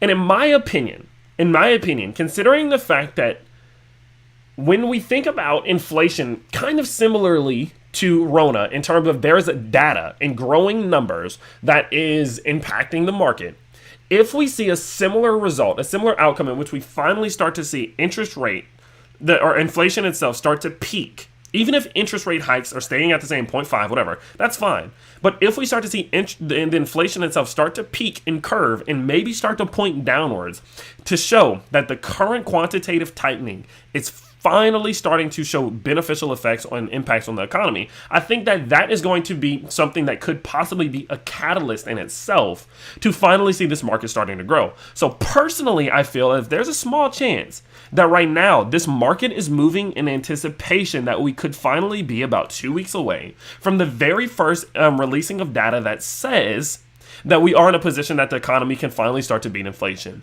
That's something in my gut that says that's very possible. Does that mean that we're going to for sure continue to go up? No, I still think this is a dead cat bounce no matter what way you cut this pie. But that could be a little bit of a catalyst for some growth over the next 2 weeks, so it is important to watch out for.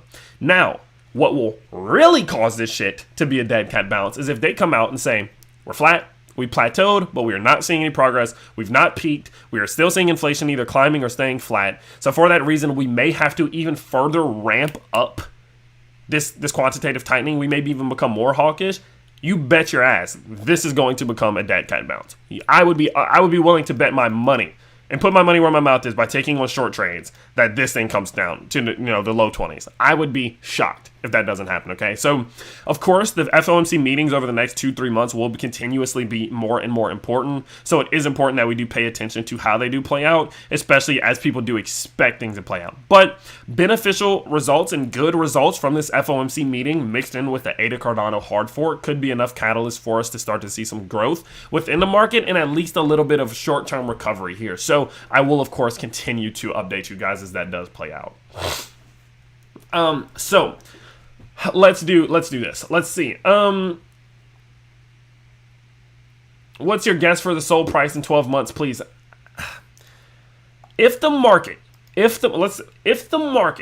sees growth, if the market itself is capable of seeing, say, Bitcoin return to 50, 60K, if we start to genuinely see growth, maybe if Bitcoin say it's 100K within the next 12 months, which I don't think is going to happen, but I'll talk about that in another video. If we see this thing, say Bitcoin gets to $60,000, I can see Solana, I still see it hitting $300 one day. I still do see it happening. I still think that there is some type of argument to be made that we are still seeing a long-term macro growth to the upside off of these 5 waves up. There's an ABC correction to the downside, the A corrective wave, the B impulse wave, the C corrective wave to the downside, in which we then establish the higher low in a macro sense and continue back up to set new all-time highs. I still think that can happen, but I just don't know. I don't know what the world's going to hold. I don't know how ETH 2.0 is going to go. I don't know how the hard fork for ADA is going to go. I don't know how inflation is going to go. I don't know how the war in Ukraine is going to go. I don't know how any of this is going to go. And so it's so hard to predict 12 months from now. It's so hard. 3 years from now, yeah, I see Solana probably, 2025, I wouldn't be surprised if Solana's at $600, similar to where BNB is in terms of price. I can see that happening, right? But in a year, I'm really not sure. Genuinely just not sure. Would you be floored if Solana does not get to 300 within the next 12 months? I would be surprised, but not floored, no. In 24 months, yeah, I'd be pretty shocked.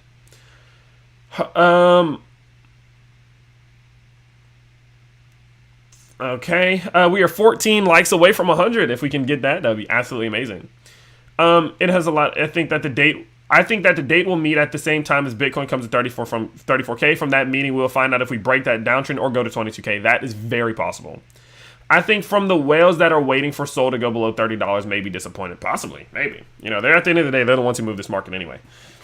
So there's always that. Also, guys, if you're new to the channel, if this is your first stream with me, if you did enjoy it, first, of course, I would love it if you could let me know in the chat how the stream has gone as we do edge towards the end of this chat Q&A. And also, if you could subscribe to the channel, that'd be amazing. Before we do wrap up the stream, we got about 5 minutes here. I would like to ask you guys, how have you guys been liking the stream? I feel like, for the most part, I have been doing a lot of, let's get this pulled up. 1 second. For the most part on my channel for the last couple months, I feel like I have been doing just a lot of this, right? A lot of Solana videos, a lot of, Matic videos or new crypto videos or Luna videos, Bitcoin, etc., etc., etc. I feel like I've been doing a lot of those, but I feel like I don't feel as connected to you guys when I do them. And I feel like the only thing that makes me feel connected to you is when I do live streams like this. 2 hours, 3 hours, we're talking about the market, we're going over all the updates. So how do y'all feel about these? Do y'all like them? Because this is my thing. In my Patreon, I do live streams. What I try to do is between 3 to 5 times a week. What I'd like to do is do a live stream on my live channel 2 to 3 times a week with an additional 2 to 3 live streams in my Patreon. What means is that I'm going to be going live probably every single day, half of them on the main channel and the other half in the Patreon, because I want to, of course, continue to provide the benefits that my Patreon members do have. They, of course, have access to my trades, all that good stuff, but I would like to go live also on this channel more often. I want to do 2 or 3 every single week. Okay, now I do have a fight in about 3 months. You guys know I get a little bit moody when I have fights coming up, so I'll figure that out. But I think that these are beneficial for creating connections with you guys and really answering the questions that you have. So what I'd like to do is continue to do about an hour and a half of pure info, whatever's going on in the market, big updates, all that good stuff, technical analysis, all that. And then for the last 30, 20 minutes, answer any questions that you guys possibly can have. Maybe I'll throw in some little AMAs here and there. Maybe towards the end of the stream, I'll go over a gym. Maybe I'll add in even every now and then some different like platforms I like to use, like HODL or things of that nature. But I think if this becomes more of a consistent thing on the channel, I can not only build my name a little bit more. You guys know I changed my name on YouTube just to Tyler Hill, in which I am trying to just build the name Tyler Hill.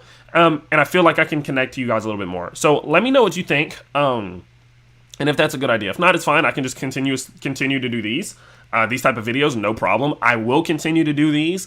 I will post one of these at least 4 days a week, in which I go over simply just Solana or Matic or ETH or Bitcoin or Luna or ADA or whatever. I will continue to do these is because it's what I like to do, but I do want to do these live streams more often, and I hope you guys do enjoy them. Okay, so with that said, guys, that is going to be about it. For those of you who did, I have one more question. How much did you in total put into crypto versus how much your portfolio is at now? That's a hard one. Because whenever I first started in crypto, the first thing I ever bought was $1,000 of Bitcoin on friggin' Robinhood, which but bought it on Robinhood for $1,000. I think it was at $4,000. I bought $1,000 worth. It went up to 9,000. I made about 200% gains or something like that. Took my $1,000 and just sold it, and then that was the first crypto that I ever bought. I didn't have the Bitcoin, obviously, but the issue is that as I have gotten bigger on YouTube, of course, and as I have started to get more views and, bring on more sponsors and get the Patreon growing, I have made more revenue. And as I have made more revenue, I've invested more and more. So it's very difficult because it's like many of my average cost for most of my cryptos started with ETH at like 1,000 or like Bitcoin at like 18,000 or some ADA that I bought whenever it was at like 30 cents. But as time has gone on, I've average cost in so much more than, so for example, say if I put $1,000 into Bitcoin at 18K, sure, my average cost was down there, but say if 1 month I made a bunch more money, I was averaging in with more and more money as I'm making more money, right? So it's kind of difficult. So it's kind of like depends on how you look at it type of situation there. But my portfolio is in the six figures. I started with about 2,000. I have not made six figures in profits from trading, but I have made multiple tens of thousands from trading that have helped me accumulate an average cost in. So that's kind of the, I don't want to say beat around the bush answer, but kind of, sort of. Because again, I am a little bit more hesitant to talk about exact numbers because I don't think they're that important. Okay. Did your fight happen? Yes, it did. I fought about a month ago. You guys can check that out here. This was my fight. If you go to Tyler Hill MMA, go to B2 Fighting Series, you can see this is your boy right here. This is something I like to tell you guys about because you guys just always wonder why I have black eyes. If you look a little closely, no one really notices it, but I always have like these cuts and black eyes and stuff, and that is the reason. This is me. I fought about a month ago, got the win, and I have another fight in about 3 months. So do stay tuned for that. But yeah, other than that, that is going to be roughly, I think that's pretty much all the questions for today.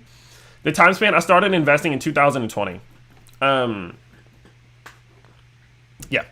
investing in crypto right at the very end of 2019, the beginning of 2020. Then I went heavy during the crash of Rona. What time span, what age are you? I'm 20 years old. Could you see Dexia Protocol reaching a penny ever? If we see metaverse and gaming cryptos absolutely take off again, yes. Maybe. What's it at now? Hold on. Hold on, wait. Dexia Protocol, CMC. What are we at right now? Oh, a penny? No, probably not. Yeah, probably not. That's very far away. Let's 1, 2, 3, 4 zeros. I don't know about that. They have a lot of, you gotta understand, they have a lot. I mean, maybe, I don't know. That's a question I'm not gonna answer. I have no clue. Not right now. That's for sure. Fire. Did you make a lot of money off these fights? No, not really. So like, when it comes to fights, it's fighting. Really, you don't make a lot of money until you're in the big leagues. And I'm not in the big leagues. I know.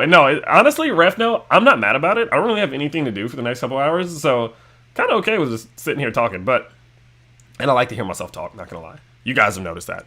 But when it comes to fighting and how much I make off, it really just depends on the fight. In terms of getting paid, I am an amateur right now. I have not made the professional leap yet. If I go here, what you can see is that currently I am 5-0 as an amateur. Right now, I'm the #1 Louisiana active featherweight at 145. I'm also the second highest ranked bantamweight, 135er. In the southeast of the United States, I'm number 18. These are guys that fought, etc. So I'm still an amateur. I'm not having on pro yet, so I'm not making money off each show. But I do have sponsors, of course. Each sponsorship is usually about $200 to $300. I'll sometimes bring on 8 to 9 of them at the higher side. So I'll bring on sponsors. I'll sell t-shirts. I don't think I have any t-shirts in here. I don't know if you guys can see this, but maybe you can see it if I zoom in a little bit. But if you look at my fight shorts over there, I don't know how to point on this thing. There we go. You can see like I have the sponsors on my shorts. So like that, I make money off that. I make money off selling shirts. I do things like that. Tickets. If I sell tickets for the fight, I get some money off that. If people buy the pay-per-view from me, I'd make some off that. I think the last one, I might have made like $3 or $4 grand, but I bought like a big Airbnb and stuff like that so my whole family could come and things like that. Maybe somewhere around there. I don't know. So no, not a crazy amount, but definitely a decent amount.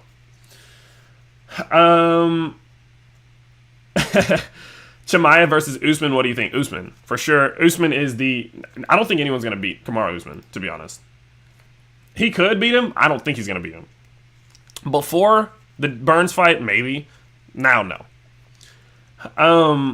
Never had any my questions answered this much on any stream. Love this guy. I just like answering questions. I'm cool with it. I can do Q&As all day long. Deserve my like. Sweet. I just need 5 more. Let's jump 5 more likes. Getting the likes, honestly, it doesn't really do anything. Like, I don't get paid or anything from 100 likes, but I'm a little OCD, and I just like it. If there was a war between ApeCoin and Shiba, who would win based on merit, not hype? Shiba. Ooh, I don't know, because Shiba's done more, but merit, like ApeCoin's like connected to board BAYC. But what if BAYC is just a phase? I don't know. Maybe I put my money on Shiba for now. Maybe, I guess. I don't know. That's a crazy question. I love it though. All right, guys. What percentage of your portfolio is Bitcoin? Like 10%. If we're including stable coins. If we're not including stable coins, like 20%. Ethereum's like 40%. I'm a Ethereum maxi, like deep down. And then the rest is just altcoins. But the majority of my money is in stablecoin right now. Probably about half. I've just been building my stablecoin position. I'm just not confident in this market right now, honestly. So what we got? All right, take 1 or 2 more questions and we're gonna wrap this thing on up. I'm gonna go find my dog. Where is she at?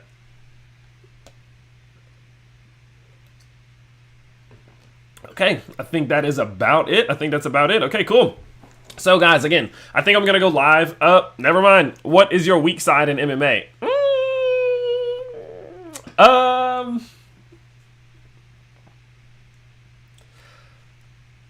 I like striking more than grappling. So that's where I prefer to be. I don't necessarily feel like I have a weak side. I feel like I'm pretty well-rounded. My weak side is not eating too damn much after I fight. That's my weak side. My freaking weight cuts suck because I damn eat so much. That's my weak side. Yeah, of course. All love Crypto Burger. How much did you lose from Luna? About 14 grand. I had about 14,000 invested into it, and I took a little bit of a loss on UST. So yeah, about 14 G's. 14 good old grand. Your thoughts on the metaverse, please. It's just in its downtrend right now, but its time will come again. Did you see the Robo Doge pump? Yeah, shout out to Robo. Never mind. I'm not even gonna do it. Because they're just going to bot my shit. They're just going to spam me and bot me, and I'm not in the mood. Okay, so anyway, guys, that's going to be about it. I hope you guys did enjoy the stream. 2 hours of technical analysis, crypto news, and more. And, of course, I do plan on doing these more and more, especially as time does go forward. If you guys did enjoy today's stream, you can always let me know by dropping a like on the stream. I'm at 98. Don't make me log on to my burner account and go like this video for myself to fulfill my OCD. Please, that would be great, of course. But with that said, guys, that's going to be about it. Do look forward to tomorrow. I make a Matic video. And maybe even go live again depending on how this whole thing does play out. So with that said, that is going to be about it. I hope you guys did enjoy, and I will see you all next time. Peace.